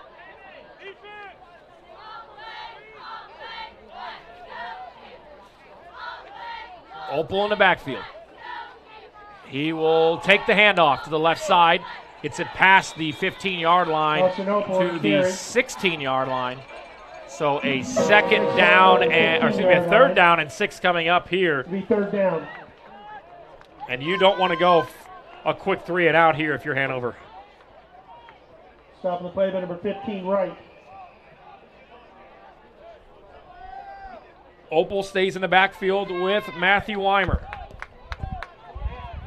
Weimer with the touchdown run and touchdown pass so far this afternoon. Bad snap, bobbles it. He goes to pick it up, lays on it, and he will be sacked at the 1-yard line.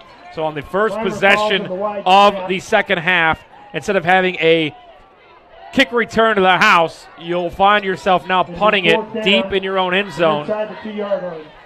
And you just hope to get off a boomer here. We've seen it. Roadbush is the kicker. He can boot it about 60 yards, but he is backed up right in the back of his own end zone. And he's got to watch where he is now. He's out of bounds in the end zone now. So he's got to watch the white. You see the white chalk there. Cannot step out of that, or that's 2 points. Need a perfect snap here. Here is the boot. Sky-high kick will land at about the 30-yard line. On the run is Meacham at the 29. He's hit immediately and tackled at the 29-yard line. So that's where the 24th ranked Mount St. Joseph Lions will take over on their first possession of the second half. Looking to go up 2 scores here. Let's check out the latest when it comes to Defiance and Anderson, and a nice little pitch and catch right here. Oh, my. Caught at the 40.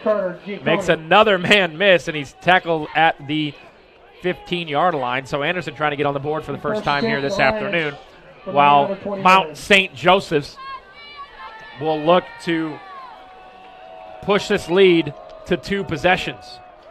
Quarterback keeper Taylor, and he is tackled immediately for no gain.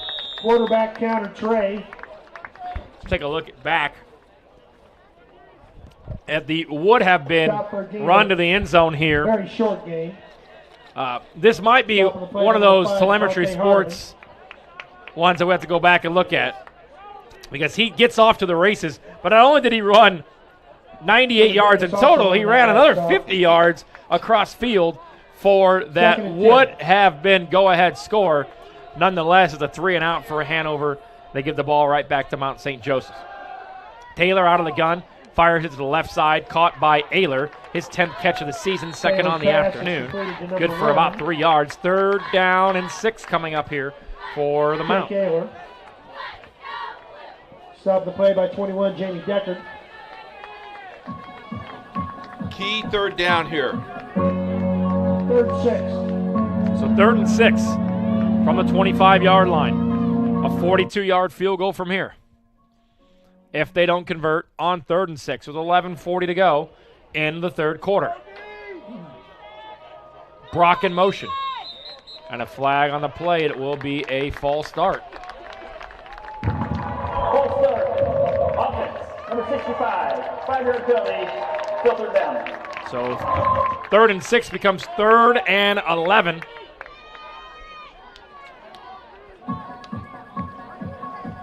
You're thinking points here, right? When you're down 2 possessions, exactly. That really puts that Mount defense in a good position to be able to hopefully, for them, extend the lead. So 3rd and 11. Brock in motion. And another flag. 64, same, got out of his stance.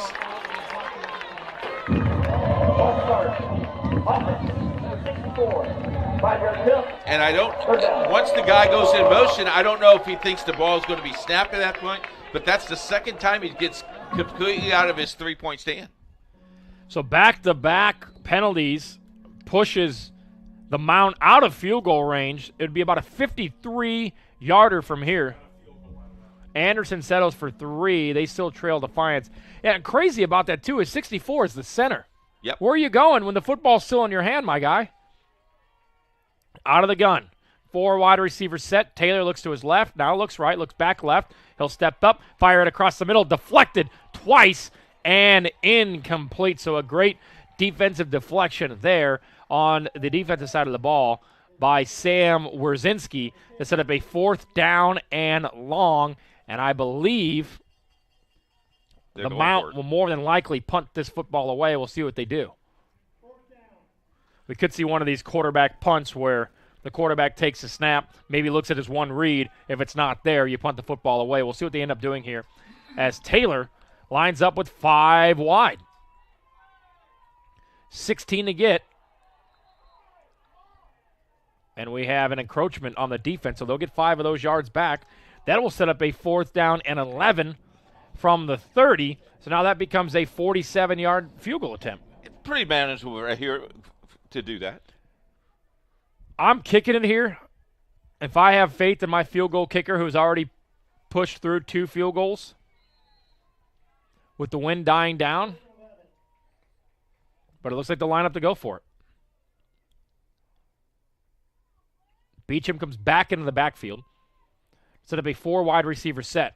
Still does not have the play. Now just got the play with 9 on the play clock. Ayler in the slot, as well as Austin Brock. Taylor looks to his right, steps up, fires it, a bullet pass to Newton. Oh! Catches it, bobbles it, and then is slammed to the turf. The ball falls incomplete, and a turnover on downs there. Hanover College will take back over on offense. How about that hit?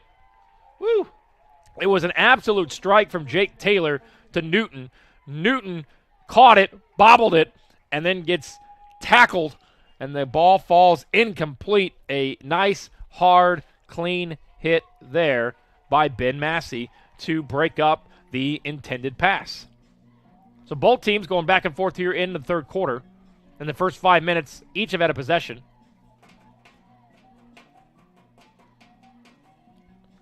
And we'll see if Hanover College can take advantage of the 4th down stop, trailing 20-14 early on here in the second half. Anthony goes in motion to tie it in. Weimer, 3-step drop, looks downfield. He's got Anthony on the wheel route. Some contact downfield. It won't be called. The ball falls incomplete, so a 2nd and 10 coming up here for Hanover. Coach is yelling at the officials saying, hey, that he got held a little bit there. I thought that was a good, both players going for the ball. Yeah, Anthony just didn't get his head around in time to see where the football was as it falls incomplete.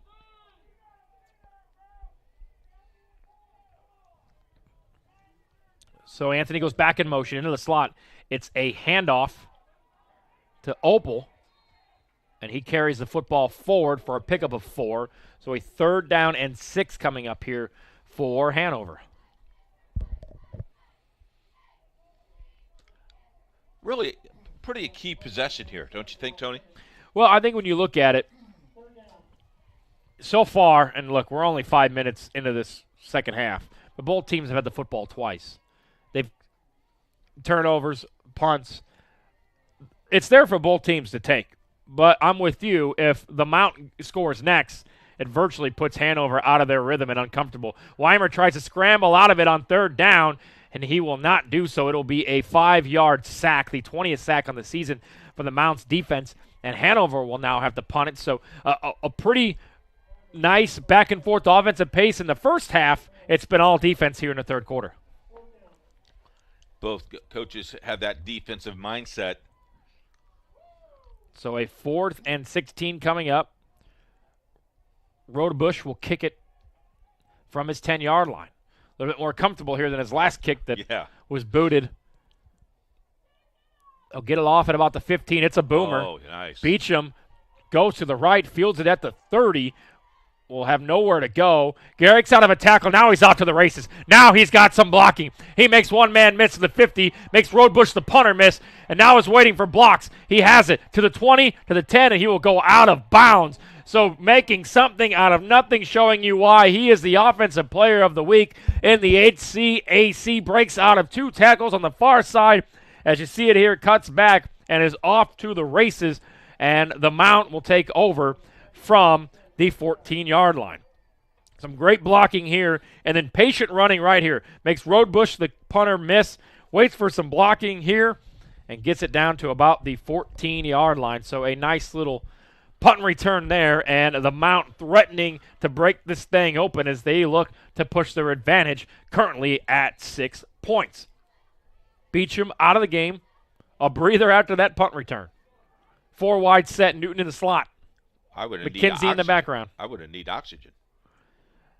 McKenzie takes the handoff, gets past the line of scrimmage, trips himself forward for a pickup of 3. 2nd and 7 coming up here from about the 9-yard line. Beecham still on the sideline. Davis on the tackle. Newton in the slot.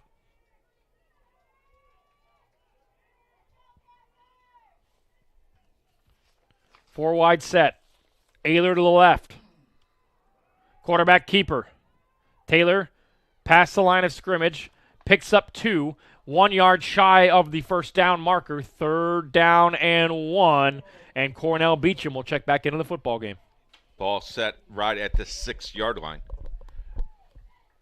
So from the 6, they need the 3-yard line, the 4-yard line for a first down. 3rd and short. Josh Taylor, the quarterback. A touchdown run and a touchdown pass on the afternoon. 20-14 the lead for the Mount. 7:50 remaining. Beecham, arms race to the end zone, dives forward. He is in for the touchdown, but we have a flag, and I think it's going to be a hold downfield. So bring it back, and a 3rd and long coming up here for the Mount.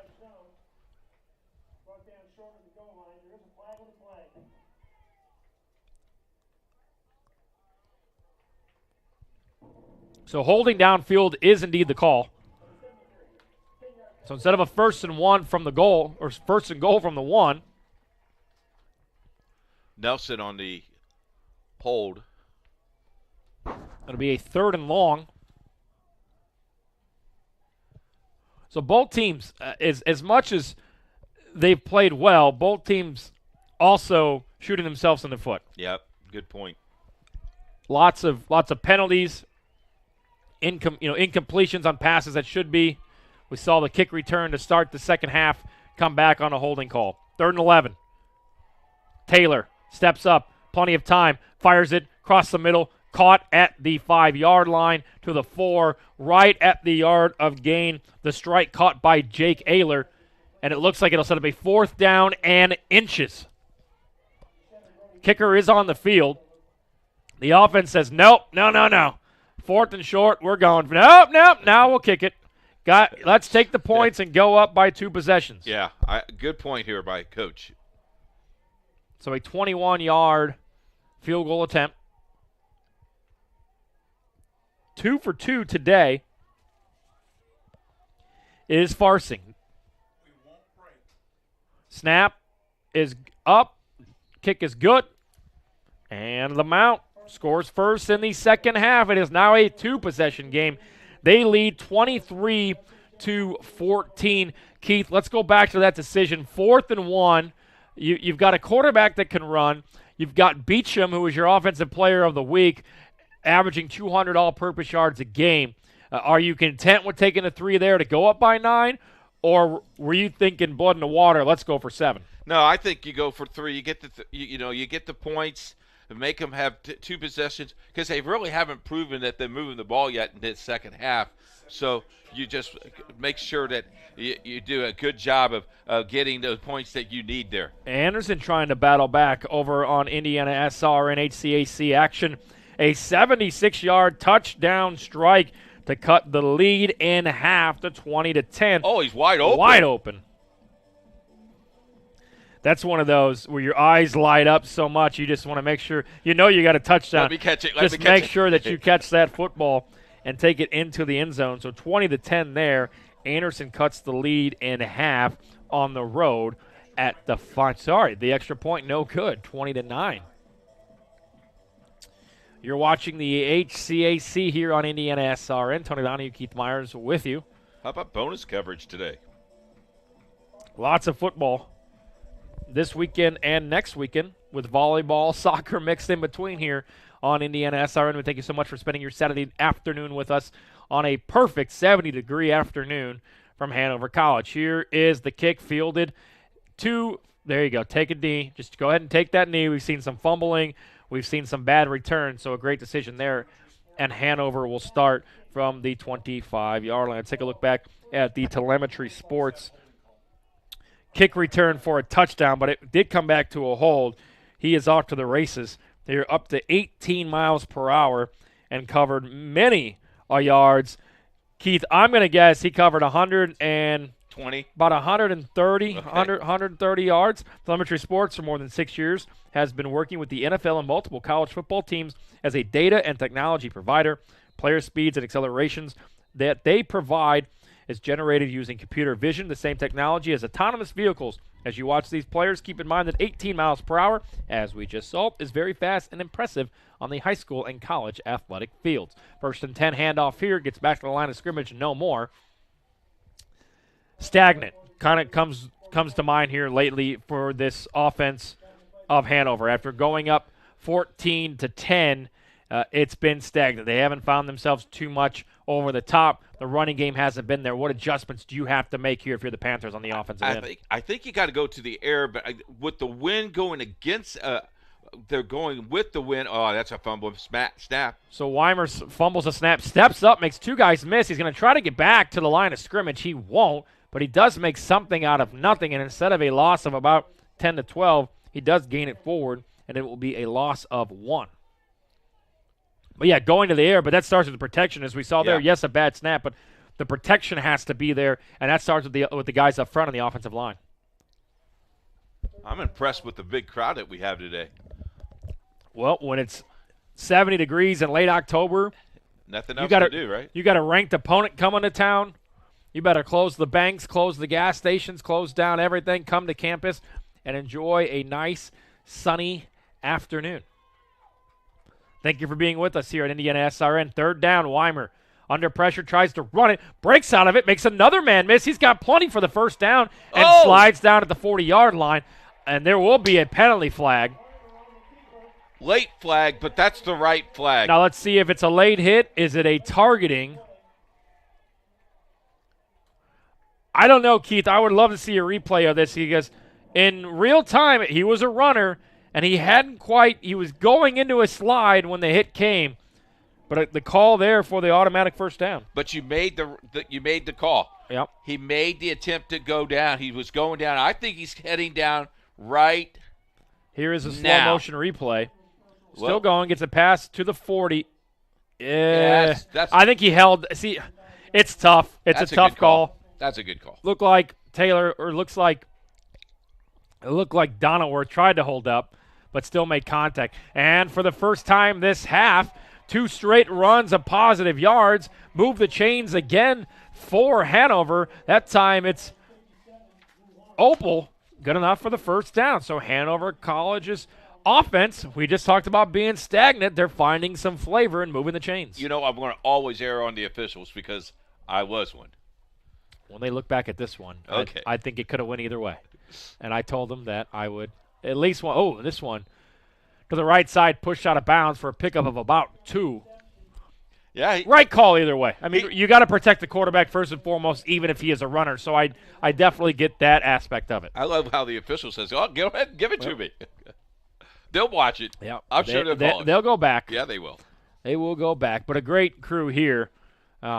Jim and JP, Ryan, Don, Cody, Derek, and Matt doing a great job of calling this one here at Hanover College. So 2nd down and 9.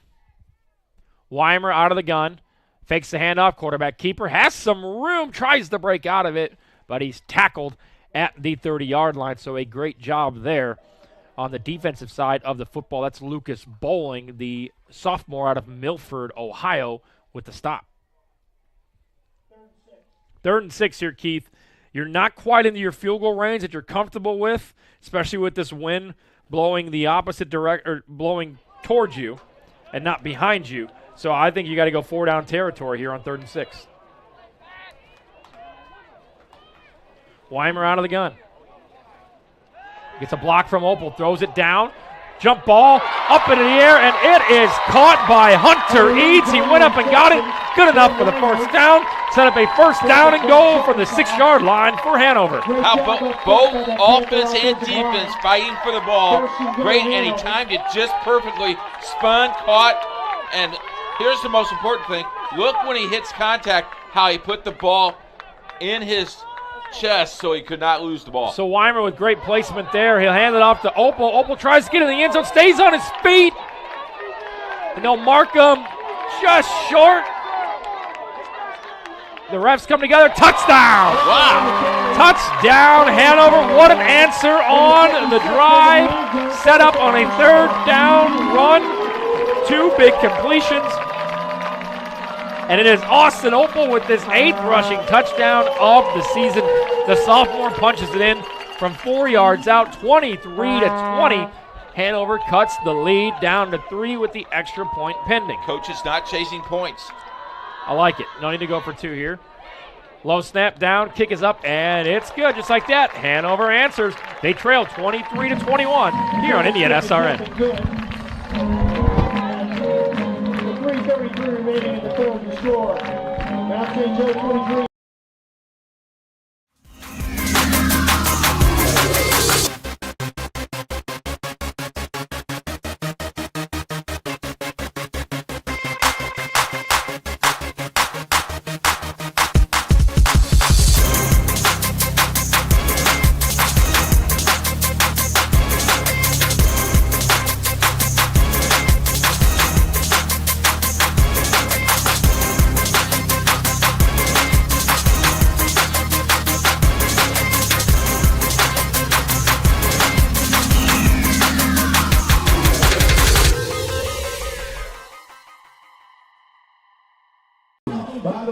Back here from Hanover College, HCAC.TV on IndianaSRN.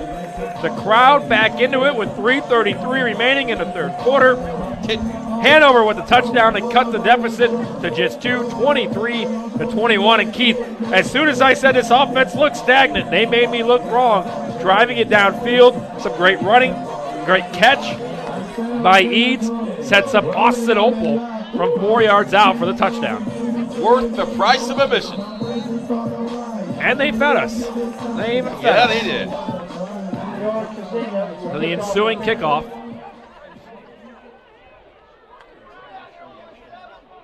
We thank Ashley and the staff here keeping us fed, drunk, running well. Drinking water.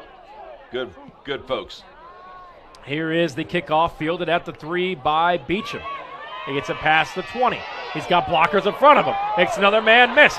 Off to the races he goes. Flag in the backfield, and he's pushed out of bounds at the 40-yard line. I would not kick it to this guy, despite the fact there was a penalty flag. We saw what he did on the last punt return. I would keep it out of Beecham's hands on kickoffs. I was shocked that Beecham was back there to get that. Nonetheless, a hold. It's a battle of who's not going to beat themselves exactly. today here, I Keith. was going to say that. You know, we've got to go back, and the whole entire conference has always treated us very, very well. Our second year doing this, Tony, I know this is your first college game, but you did a great job so far today. But, man, this is where it is on Saturday afternoons, and we are so proud to be part of the family of the HCAC.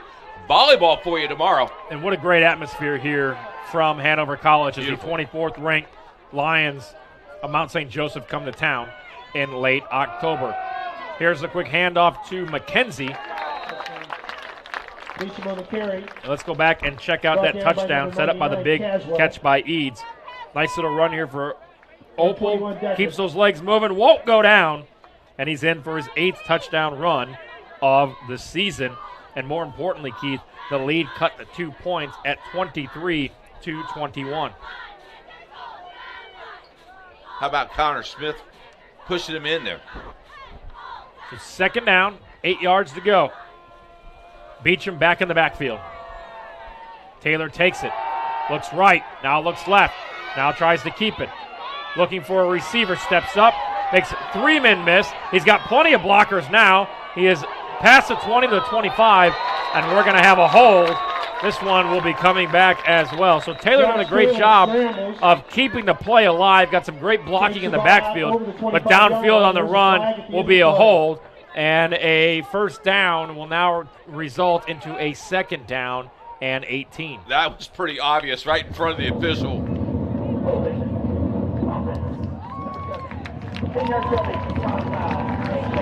So Anderson getting in themselves in, Defiance scoring here over the top for the touchdown. So just like that, after Anderson scored, Defiance comes back to push their advantage to 26-9 with 26 seconds remaining in the third quarter. What's going on up in Defiance? We're missing too many extra points, boys. Fourth one today, right?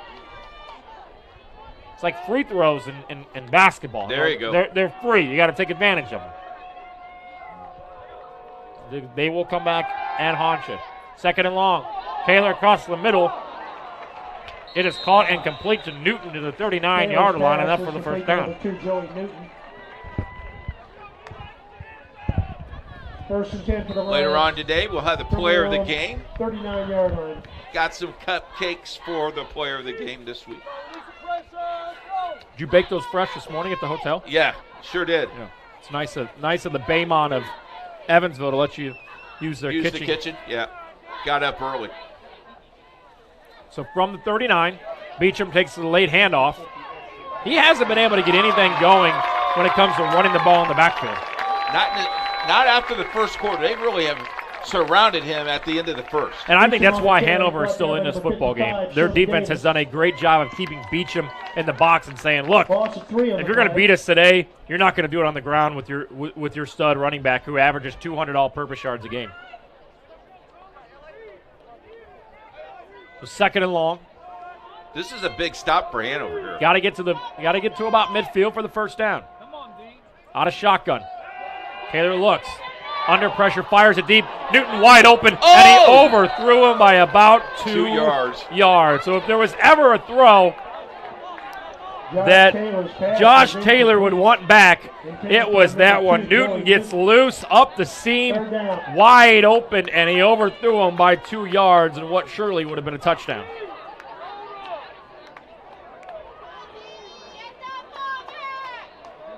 So Newton will check out.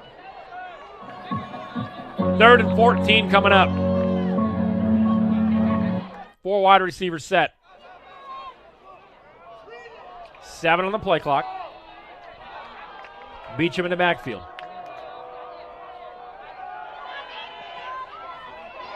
Taylor steps up, looks, and he's going to have tries to get out of it, and he's hit out of bounds at about the 44-yard line. On the scramble. So Anderson comes back. They're just playing backyard football out here. They're just throwing it as deep as they can. And my goodness. That's 70-yard pass. That's a back-to-back touchdown strikes. Almost like a replay of the last one. I'm assuming they missed the extra point. So we'll just call it 26-16. Last play of the quarter here. Yeah, we'll see. Punt formation. Only the second punt of the day for the Mount. High snap. Low boot. Fielded at the 20. Eads tries to break the edge. Picks up about 10 yards on the return. So 29 seconds remaining in the third quarter. Hanover has the football, has the momentum with a chance to take the lead. If you're Hanover, though, Keith, no need to panic. Don't panic. Don't overexpose yourself. Stay what you've done in this third quarter, and that's have your defense set up your offense. And if you're the Mount, you don't panic either. You just play. You got to keep them in front of you, and just play straight up defense. So 1st and 10. Weimer out of the gun, hands it off to Opal. Gets a nice little gain, keeps those feet moving, and he's to the 39-yard line for a pickup of 8. Tony, I think he almost dropped that ball, saved it, and regrouped himself because that ball was bobbling when he hit the ground.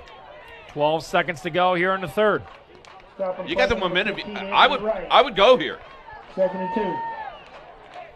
I would agree with that. You have plenty of time to set up your third down call if you don't get it. They will get the snap off. Opal on a delayed draw, and they will barely get back to the line of scrimmage. So that'll set up a 3rd down and 4 to start the fourth quarter. The Mount, 24th in the country, clinging on to a 23-21 advantage. You're watching HCAC TV on IndianaSRN.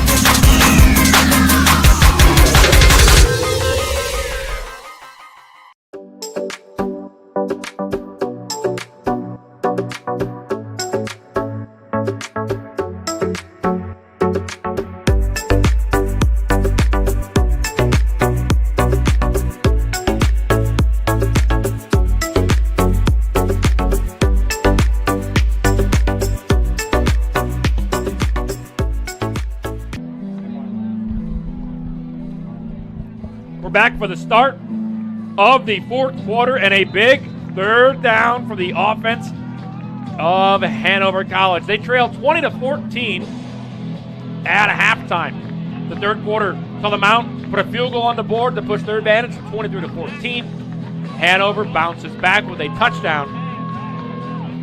They trail 23-21. We'll have your player of the game coming up. A lot of eyes on this game as the viewership has just gone up a few. 3rd and 3. Weimer under pressure, has plenty of room, tries to scramble out of it. We've got a flag coming in late, and it looks like it will be a hold. This might be defensive holding. Could be on road bush number 2. We'll see what the call is. There's a late flag on the play. So again, both teams have done a really good job of making it difficult on themselves, to say the least. We await the call. Holding. Defense. Number 4. Wow. 10 yards penalty from the previous spot. Automatic first down. Wow. Looked like the secondary, number 4, got caught. Yep. For Devon Donilworth. Got busted for the hold on a 3rd down. Both teams beating themselves. Both teams still with an opportunity to take this game over. First down and new life bred into Hanover on their home turf on Hall of Fame Day. Quarterback keeper Weimer gets past the line of scrimmage, lowers his shoulder past the 45 to the 44-yard line.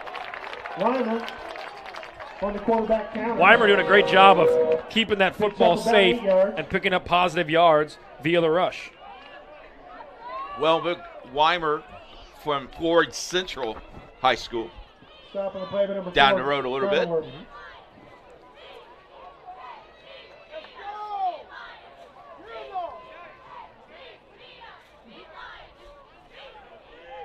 I like this killing the clock here, taking all 40 seconds. No need to rush or be in any kind of hurry. On second down, Weimer got him. Wide open in the slot, and he dropped the it. ball. He dropped it. He had him wide open. The intended target was Michael Gordon, who for the second time does not haul in a sure touchdown, and it falls incomplete. Michael Gordon sails in. Now it's 3rd and 2, 3rd down. So you're not really in bad shape, but boy, that's 6. You would certainly like to have that one back. Yep. I think both quarterbacks have thrown 2 or 3 passes that they wish that they could have back. That one, though, from Weimer, right on the money. Gordon probably knew he had the touchdown there, and he drops it. So 3rd down and short. A quick handoff.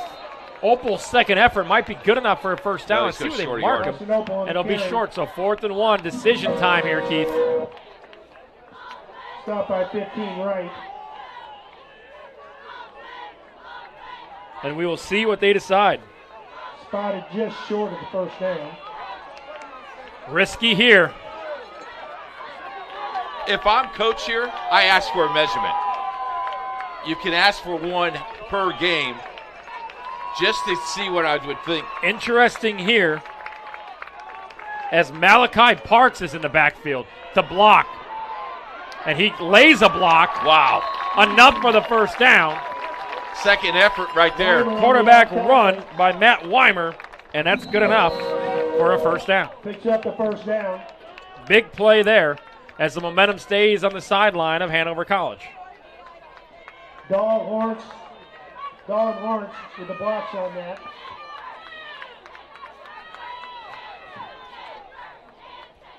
$12:50 remaining in this contest. Hanover trying to grab the lead back. They haven't led this game since it was 10-6 earlier.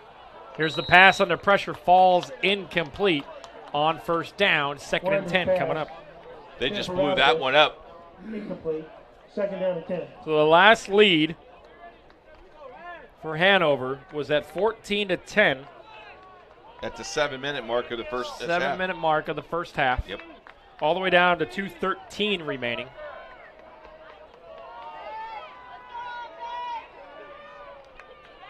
The offense of the Panthers continues on this drive. Weimer handoff to Opal. He's tripped up immediately. Gain of 3. 3rd and 7 coming up here for the offense of the Panthers. By 15, right. I think they've proven here, Keith, you're in 4-down territory. Would be about it's a 54-yard field goal to take the lead. That's a lot of pressure on a kicker who's only attempted 4 this season. Yeah, you need this first down.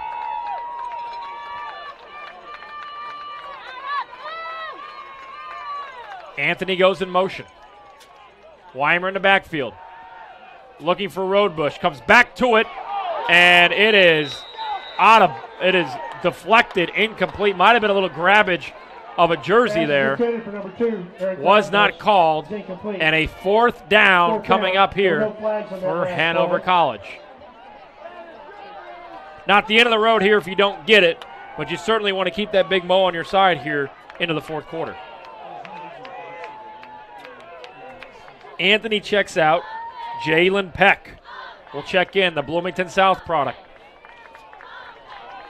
Shot. Play clock at 9. Play clock at 5. Gets the snap off.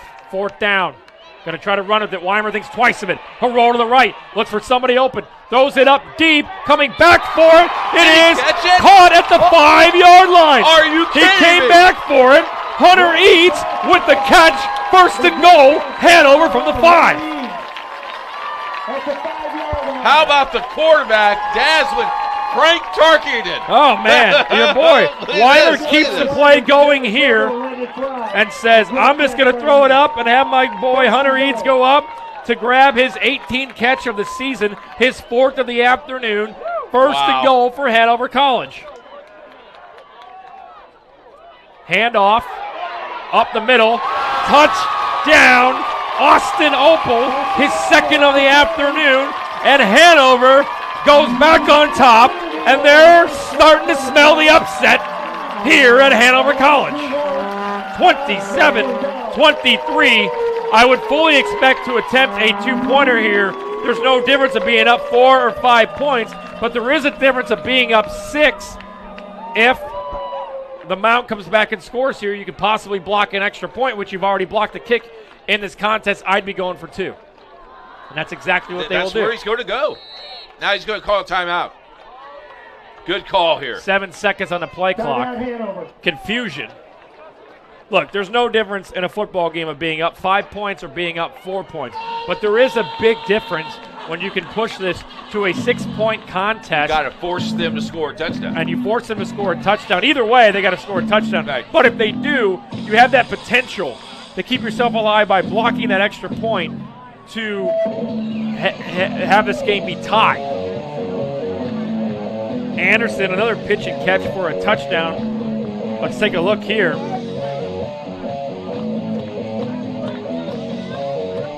Hopefully they kicked the extra point here to cut it to 3 and made it. I tell you, this game was 0-0 late in the first half. Somebody call Sean Kroll and ask him how many yardage has been put up in the second half from Defiance. 27-23, Hanover back on top as they look to upset the number 24th ranked Mount St. Joseph Lions. The Mount, 6-0 on the year, 3-0 in conference play. Hanover, the Panthers, 3-3 on the season, 3-0 in HCAC play. So in the backfield is Weimer. Opal, one-on-one coverage to the top. That's Eads. It'll be a handoff, and then a option from VJ Anthony. Flips it back on the option. 2-point conversion by Weimer is good. 29-23 with 11:26 remaining in the 4th quarter. We'll be back right after this on IndianaSRN.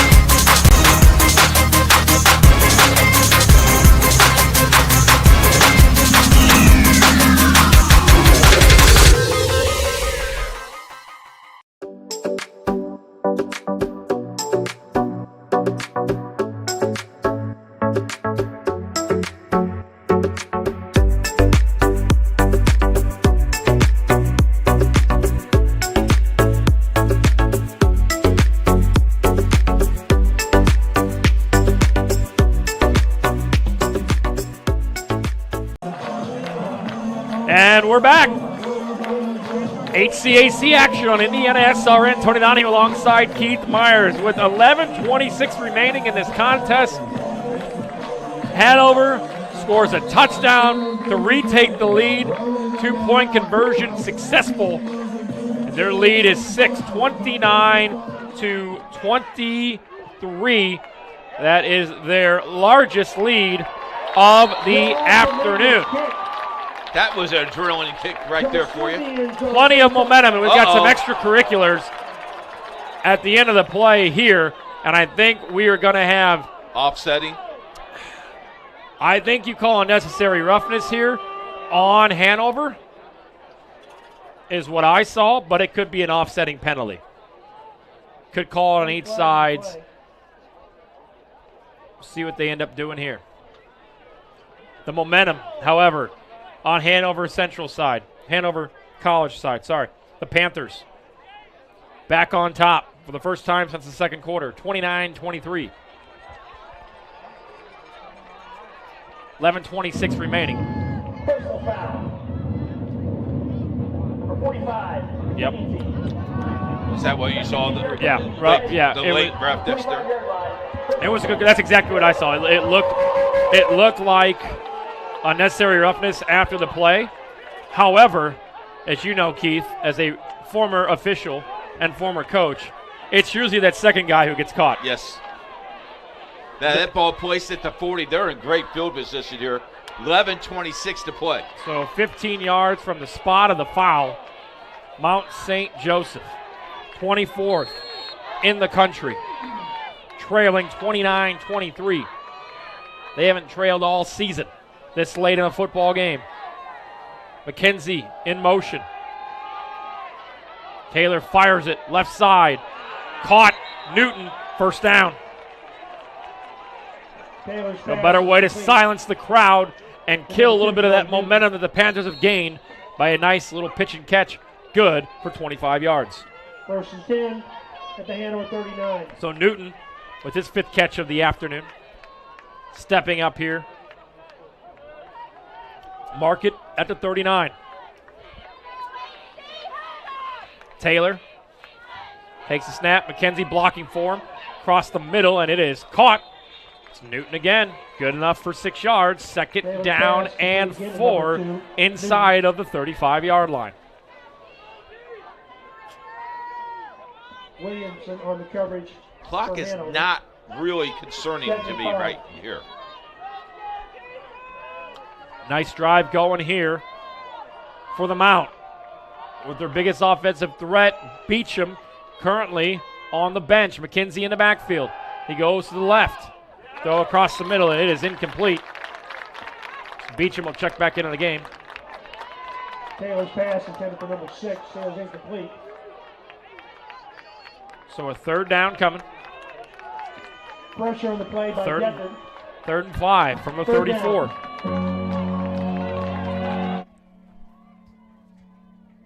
Boy, they're taking their time to get this play in.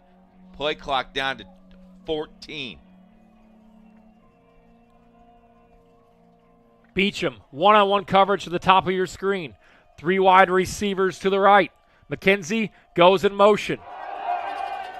Beecham down the slot, up for it, incomplete. We have a late flag across the field. 60 yards away from the play, we have a flag. Is broken up by 29, Cody Horner. Late flag in play. Legal hands to the face, maybe?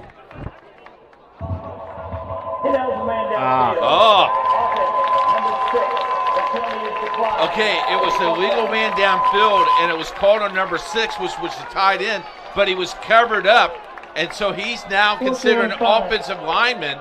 So do you take this penalty or do you decline it? You decline it, you set up a 3rd down. No, it's 4. Excuse me, 4th down and 5.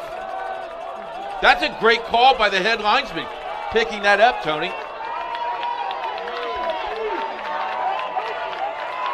And he's covered up again. So 4th and 5.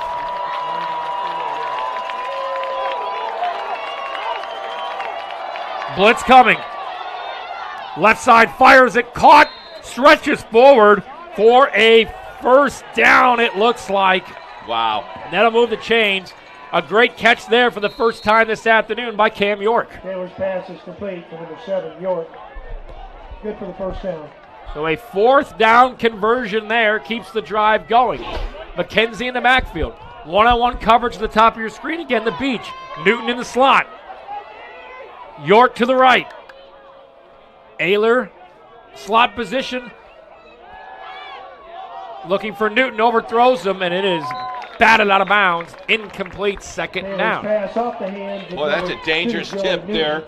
What do you do here if you're the defense of Hanover College? They have shown you that they are only going to throw it here with Beecham not even being in the backfield as their number one running threat. He is sell out on the pass here again and drop about 8 or 9, about probably 7 or 8 in the coverage. Or do you put everybody in the box and go get the ball? Well, you got 2 on the line.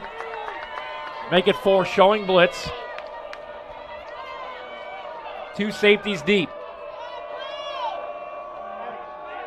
Taylor looks. Under pressure, scrambles out of it.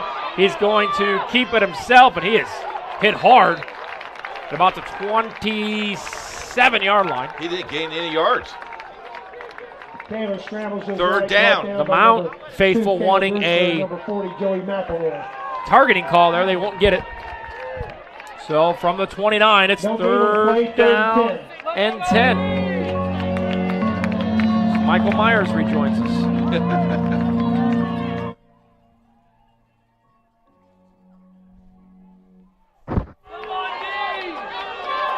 Third and long. 4 down territory, trailing 6, 9 minutes to go. Taylor out of the gun. McKenzie in the backfield with them. He's got Beecham, looks for Newton. Newton goes up, catches it at the 5-yard line. First down, Lions. He went up and got that ball, Tony. That ball was a little short, came back to it. So Joey Newton having himself an afternoon.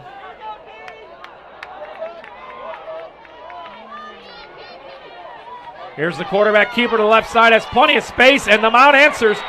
Touchdown Lions. The 24th ranked team in the country has tied it at 29. How about a 3-minute drive? 3-minute drive there. Taylor with his second rushing touchdown of the afternoon. The ever important extra point pending to push this advantage to 1. Currently tied at 29. If we were at the Anderson Defiance game, he'd probably doink this.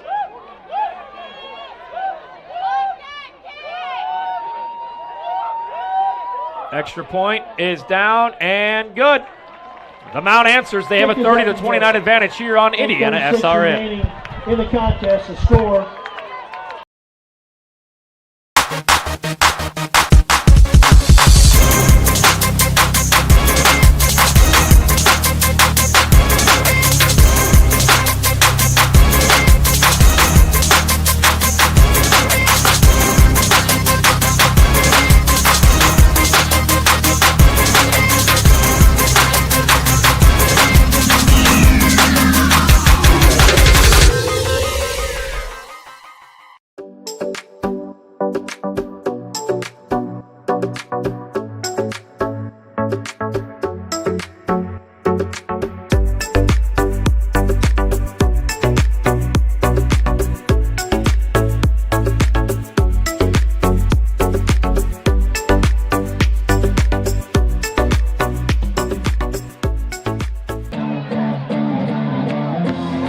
Fourth down conversion to Newton at the 5, gets pushed in for the touchdown on the quarterback keeper for the second time. Josh Taylor finds the end zone.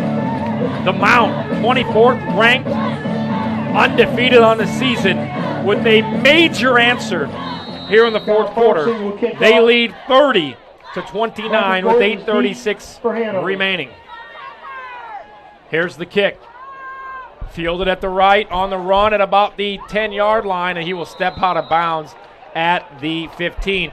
Not a very smart play there. As you go to the sidelines, you let that thing bounce out of bounds, and you can get the football at the 40. Let's take a look back here at the touchdown run. 15-yard line, 1st and 10. If you like this game, next week we go to Manchester as Manchester takes on Franklin next week. That's a 1:30 start on HCAC TV. So from the 14-yard line, Hanover trailing by 1. Man in motion goes Roadbush. It is a fumbled snap, picked up in the backfield, back to the line of scrimmage by Austin Opal. So great awareness there by Opal to see the fumble, pick it up, and at least get it back to the line of scrimmage, set up a 2nd down Opal and 10 picks coming up. The errant snap, picks up a yard on the play, 2nd down. 2nd and 10. Opal stays in the backfield. Weimer puts Anthony in motion. 3 wide set. 3-step drop. Fires it to the right. Roadbush comes back for it. It was bobbled, and then I believe it was caught by Roadbush. The refs look at each other, and it is a catch. So the ball was caught coming back. Roadbush popped it into the air and stayed with it. Stayed in bounds. A great catch there. That's good enough for a 1st down. Whoever scores last? Yeah. Okay. Quick play here. Handoff up the middle, and he is stopped immediately for a gain of 2 on forward progress. Opal picks up a 2nd and 8 coming up. Do you have a 6-minute drive? Stop by 62, Tucker. 7:30 remaining. I mean, even if you have a 7-minute drive, 2nd and 8. the way they've been scoring here, my score sheet's all messed up. You got to think here you're going to have a heavy dose of the run because that's kind of what's been working, and we'll have a hold in the backfield. So this run on 2nd down will come back. Austin Opal on the carry. You got to have as long of a drive as possible that ends in points, right? Whether that's 3 points or whether that's 7. I think here, trailing by 1, you're thinking 2-point conversion if you do score the touchdown to get up by 8 or to get up by 7. However, as we just proved, the Mount can get down in a hurry. It only took them 4 plays to get into field goal territory on the last drive. Defiance here behind the big boy, handing off to another big boy, and he's going to celebrate that one. So 30-29 here. The Mount with the lead, Hanover trailing with the football. Pass. Weimer trying to get out of it, scrambling, throws it up. Coming back for the catch is Mason Williams, but I don't believe he was anywhere near the original line of scrimmage, so it may be a pickup of about 1, setting up a 3rd down and long here, Keith. Number 9, Mason Williams. No gain on the play. 6:47 clock running. Are you 4-down territory here this deep? No. In the Mount territory. Franklin at Manchester next week. Some more HCAC action here for you on IndianaSRN. Quarterback keeper Weimer is sacked in the backfield. Read perfectly by Noah Hammond from Brookville, Indiana. And that'll force a punt. Weimer sacked for a loss. 4th down. And if you were keeping tabs at home, the extra point by Defiance. Let me guess. No good. No good. Do we have a score there? Yeah, I don't know why you'd be going for 2. Here's the punt. Roadbush gets off a spiraling boomer. Fielded at the 35 by the ever-dangerous Cornell Beecham. Beecham gets it back to the 49-yard line, and that's where they will take over. So Hanover's defense with the most important possession of the afternoon with 5:38 remaining will look to get off the field and give their offense the football back with 5:38 remaining. We're a minute away from doing our vote And right now, it's wide open. Yep.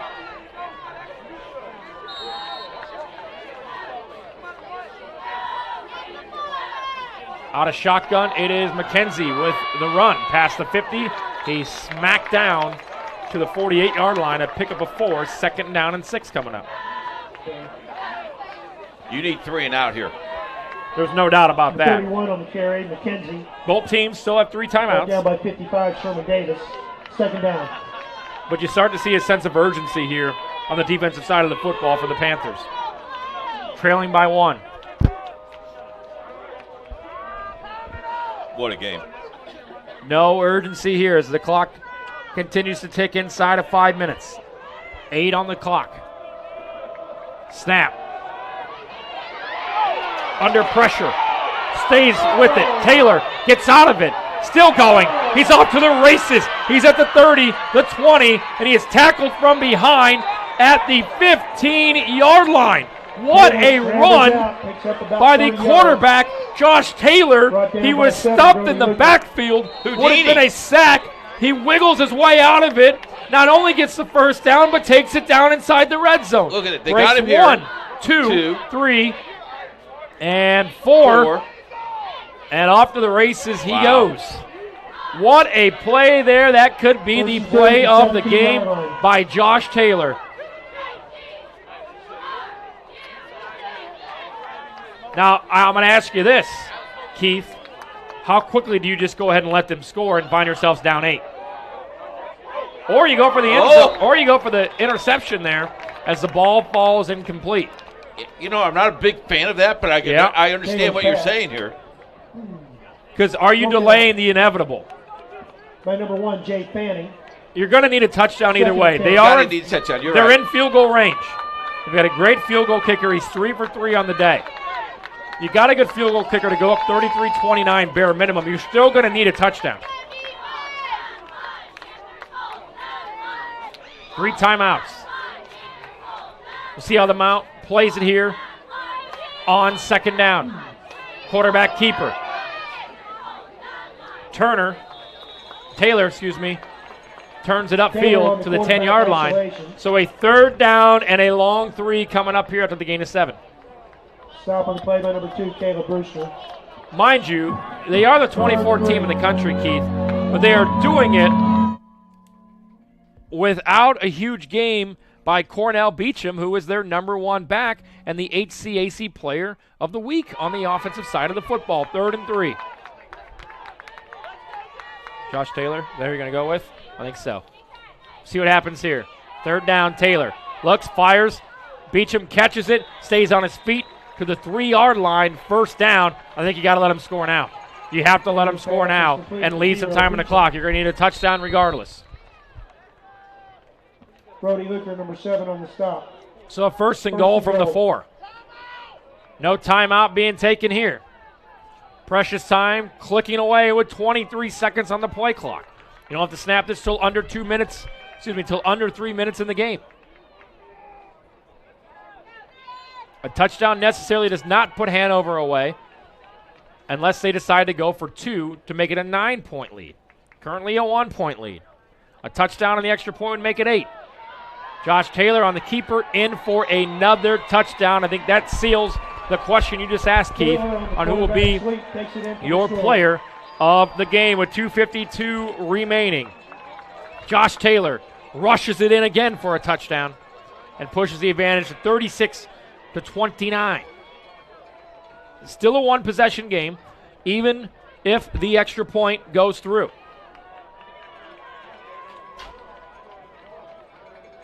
Farsing, perfect on extra points, perfect on field goal attempts. Farsing will attempt the point after.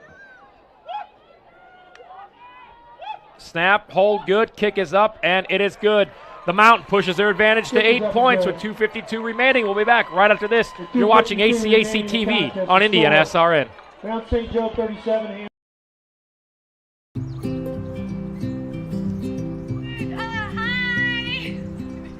You're good at making big announcements.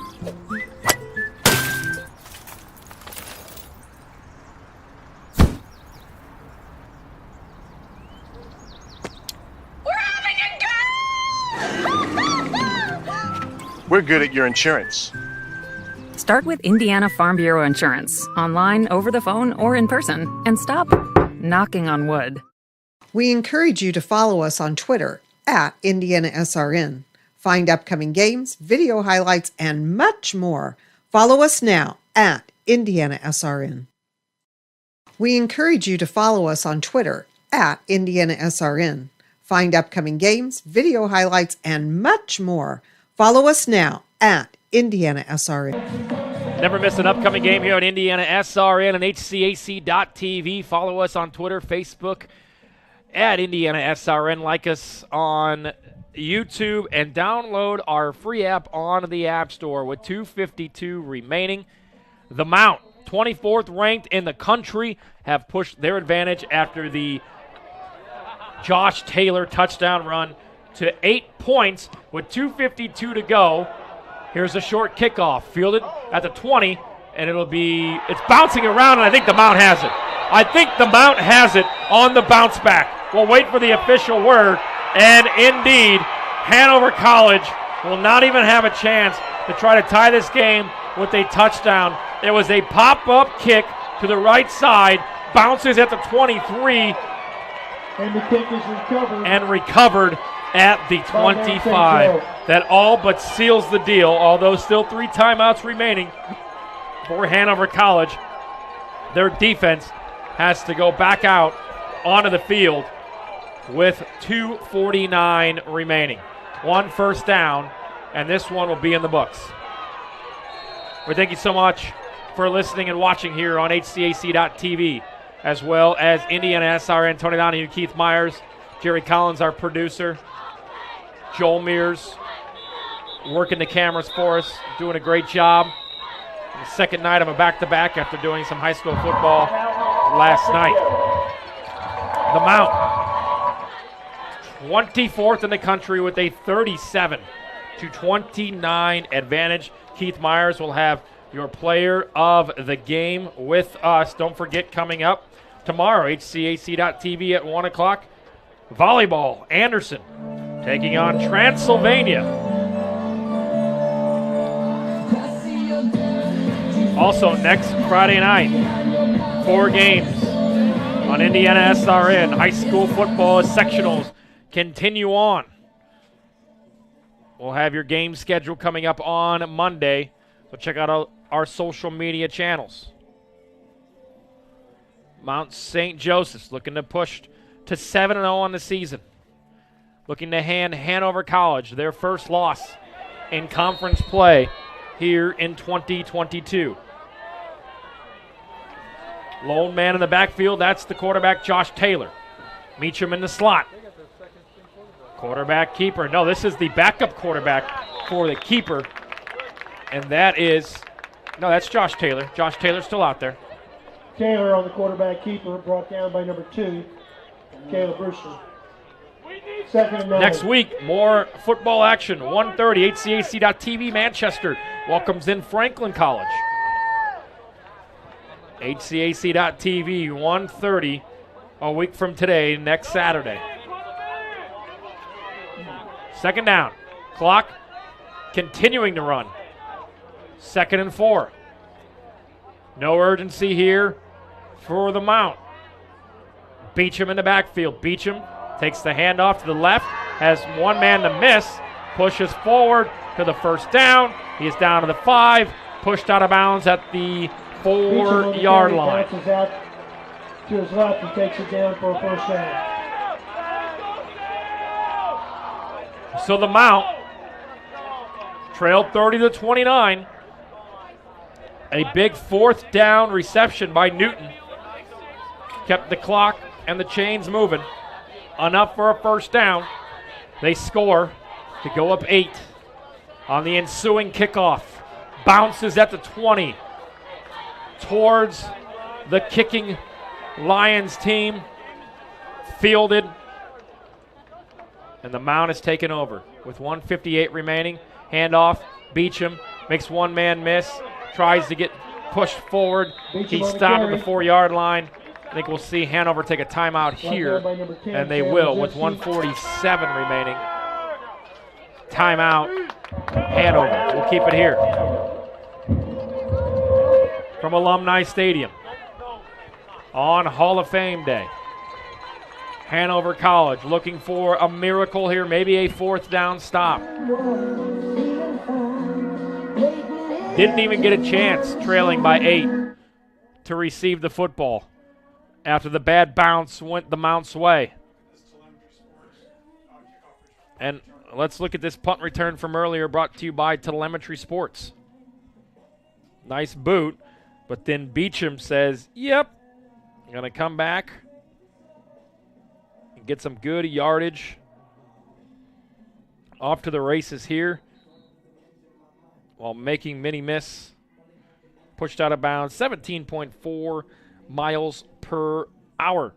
Telemetry Sports, for more than 6 years, has been working with the NFL and multiple college football teams as a data and technology provider. Player speeds and accelerations that they provide are generated using computer vision and the same technology as autonomous vehicles. As you watch these players, keep in mind that 18 miles per hour is very fast and impressive on the high school and college football turfs. 2nd and 4, quarterback keeper. Taylor's going to go down, so third down coming up, and emphatically Taylor on the quarterback keepers. Tackle Hanover, loss. Coach Theobald will call timeout. Hanover, their third and final timeout. And Defiance has gone final. They pick up the 32-22 win at home against Anderson. Timeout Hanover. Third goal of the game. So Hanover College with one timeout remaining. Their defense will look for a third down stop, and then we'll look for the second time this afternoon to block a field goal. They did so in the first half. They had a 7-0 advantage after a strip sack led to a touchdown. Blocked the field goal. It led by as many as 6. That was a 29-23 advantage earlier in the fourth quarter. 2 straight touchdown scores for the Mount. 24th in the country. A first down here will win it. A field goal will seal it.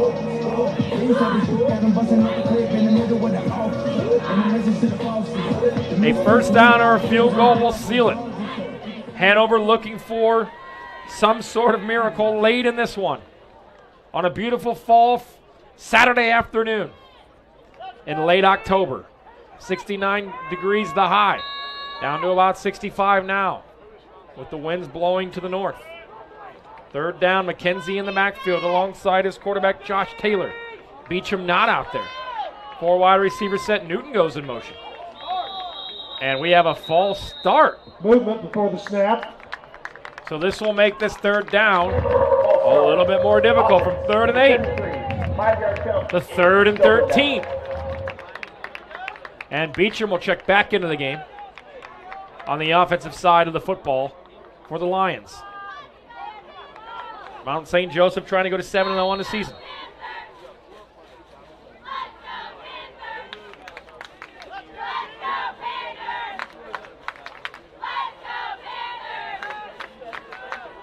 Third and 13. Hanover looking for anything to get the football back on offense. Trailing by 8. In motion. Taylor, quarterback keeper to the right, one man to beat. He will juke, jive, and he is tripped, and he will be marked down short at the 1-yard line. So you got to take your final timeout here as the officials come together to discuss. Taylor around right in, brought down by number 7. So Taylor tackled at the 1. That sets up a 4th down and goal. No timeout being called here by Hanover. They decide to not take the timeout with 1:05 remaining, 10 on the play clock. Mount St. Joseph's 24th in the country. Looking to improve to 7-0 with an 8-point advantage here, 37-29, and they will call a timeout. Timeout, Mount St. Joe.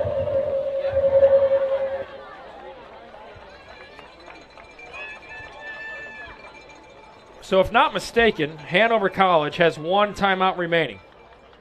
They decide not to take it, to keep it for maybe when they get the football back on offense. First things first, a 4th down and goal from the 1. We'll have the player of the game, more than likely the quarterback, Josh Taylor. He's had a great afternoon running and throwing the football.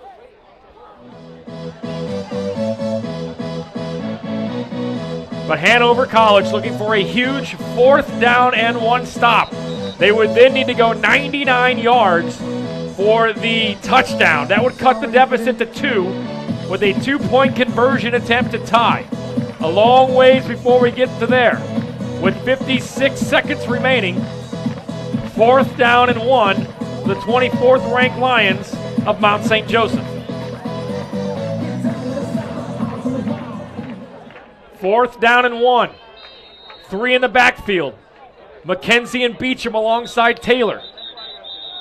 And we'll have another timeout called by the Mount. Again, Mount St. Joseph, 24th in the country, looking to expand their record to 7-0 on the season. If Hanover College gets a stop here with 56 seconds remaining in the 4th quarter, they would have to drive 99 yards to the end zone to cut the deficit to 2 and then convert a 2-point conversion to tie. A long ways to go before we get to that point. Again, a big 4th and 1 coming up here with 56 seconds remaining and 37-29, the advantage for Mount St. Joseph.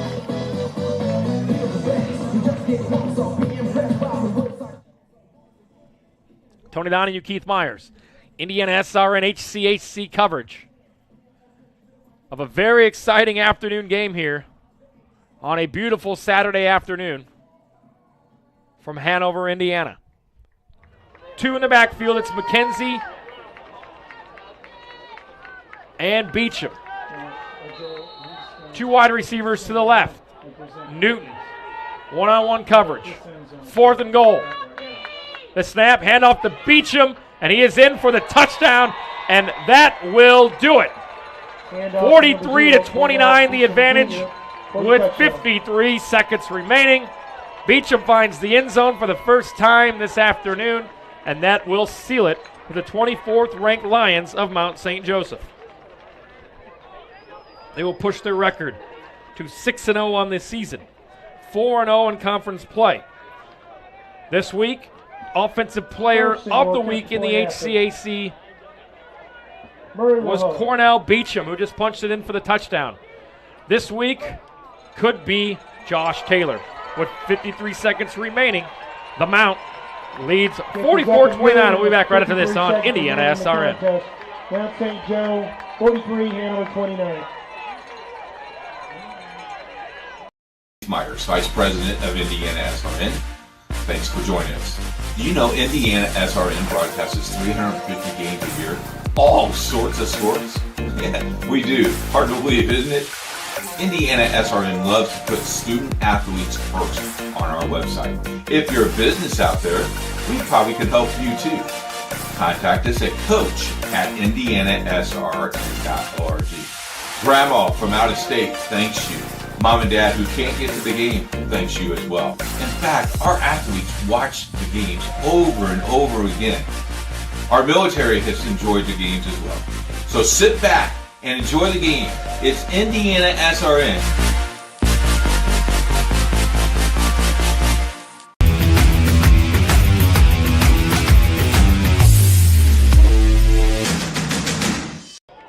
And on a 4th down and 1, the workhorse, Cornell Beecham, punches it in for the touchdown.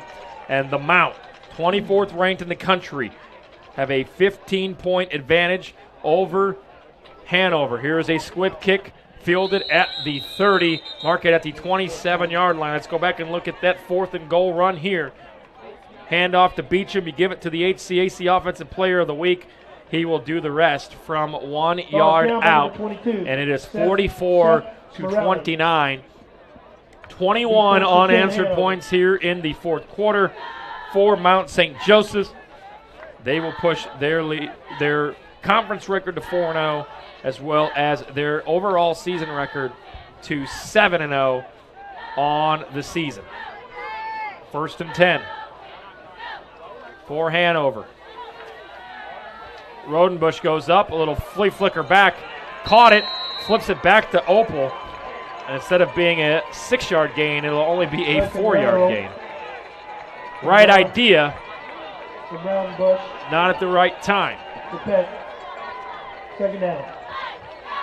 Peck in motion. Looks a little wobbly. Under pressure, Weimer will go down. We'll see if they use their final timeout here. They won't, as the clock ticks under 20 seconds. Keith Myers will deliver the goods to our IndianaSRN player of the game, Josh Taylor, the quarterback for Mount St. Joseph. Quick pass over the top. They'll let him have it for about 15, 20 yards. Good enough for the first down. And that's where this one will come to an end. The 24th ranked Mount St. Joseph Lions survive a scare and come back with 21 unanswered in the fourth quarter to knock off the hosting Panthers of Hanover College with a final score 44-29 as the teams meet at midfield. Great football game this afternoon. We'll have another one for you next Saturday when it comes to HCAC action here on IndianaSRN. What a game it was here. 21 unanswered points for Mount St. Joseph. They come back in the fourth quarter after trailing 29-23 on the go-ahead touchdown by the Panthers, and it was all Lions from that point on. They win it with 21 unanswered in the fourth, 44-29. Keith Myers, Tony Donahue alongside Jerry Collins, Joel Mears. Thank you guys for your hard work, not only today, but last night as well on the high school football broadcast last night. The Mount, the Lions, go to 7-0 on the season, 4-0 in conference play with a 44-29 win here this afternoon. And there is our boy Keith. He is looking for Josh Taylor, who will get himself some cupcakes, and I am sure he will share them with his friends on the offensive line, and also the breakout star today from the wide receiver corps, and that is Joey Newton. We'll close it with this. Thank you so much for watching on HCAC.TV, powered by IndianaSRN. For everybody here in the booth, I'm Tony Donahue. Thank you so much, and congratulations to Mount St. Joseph. The Lions moved to 7-0 on the season, 24th ranked in the country. Thank you so much for watching. Enjoy the remainder of your weekend.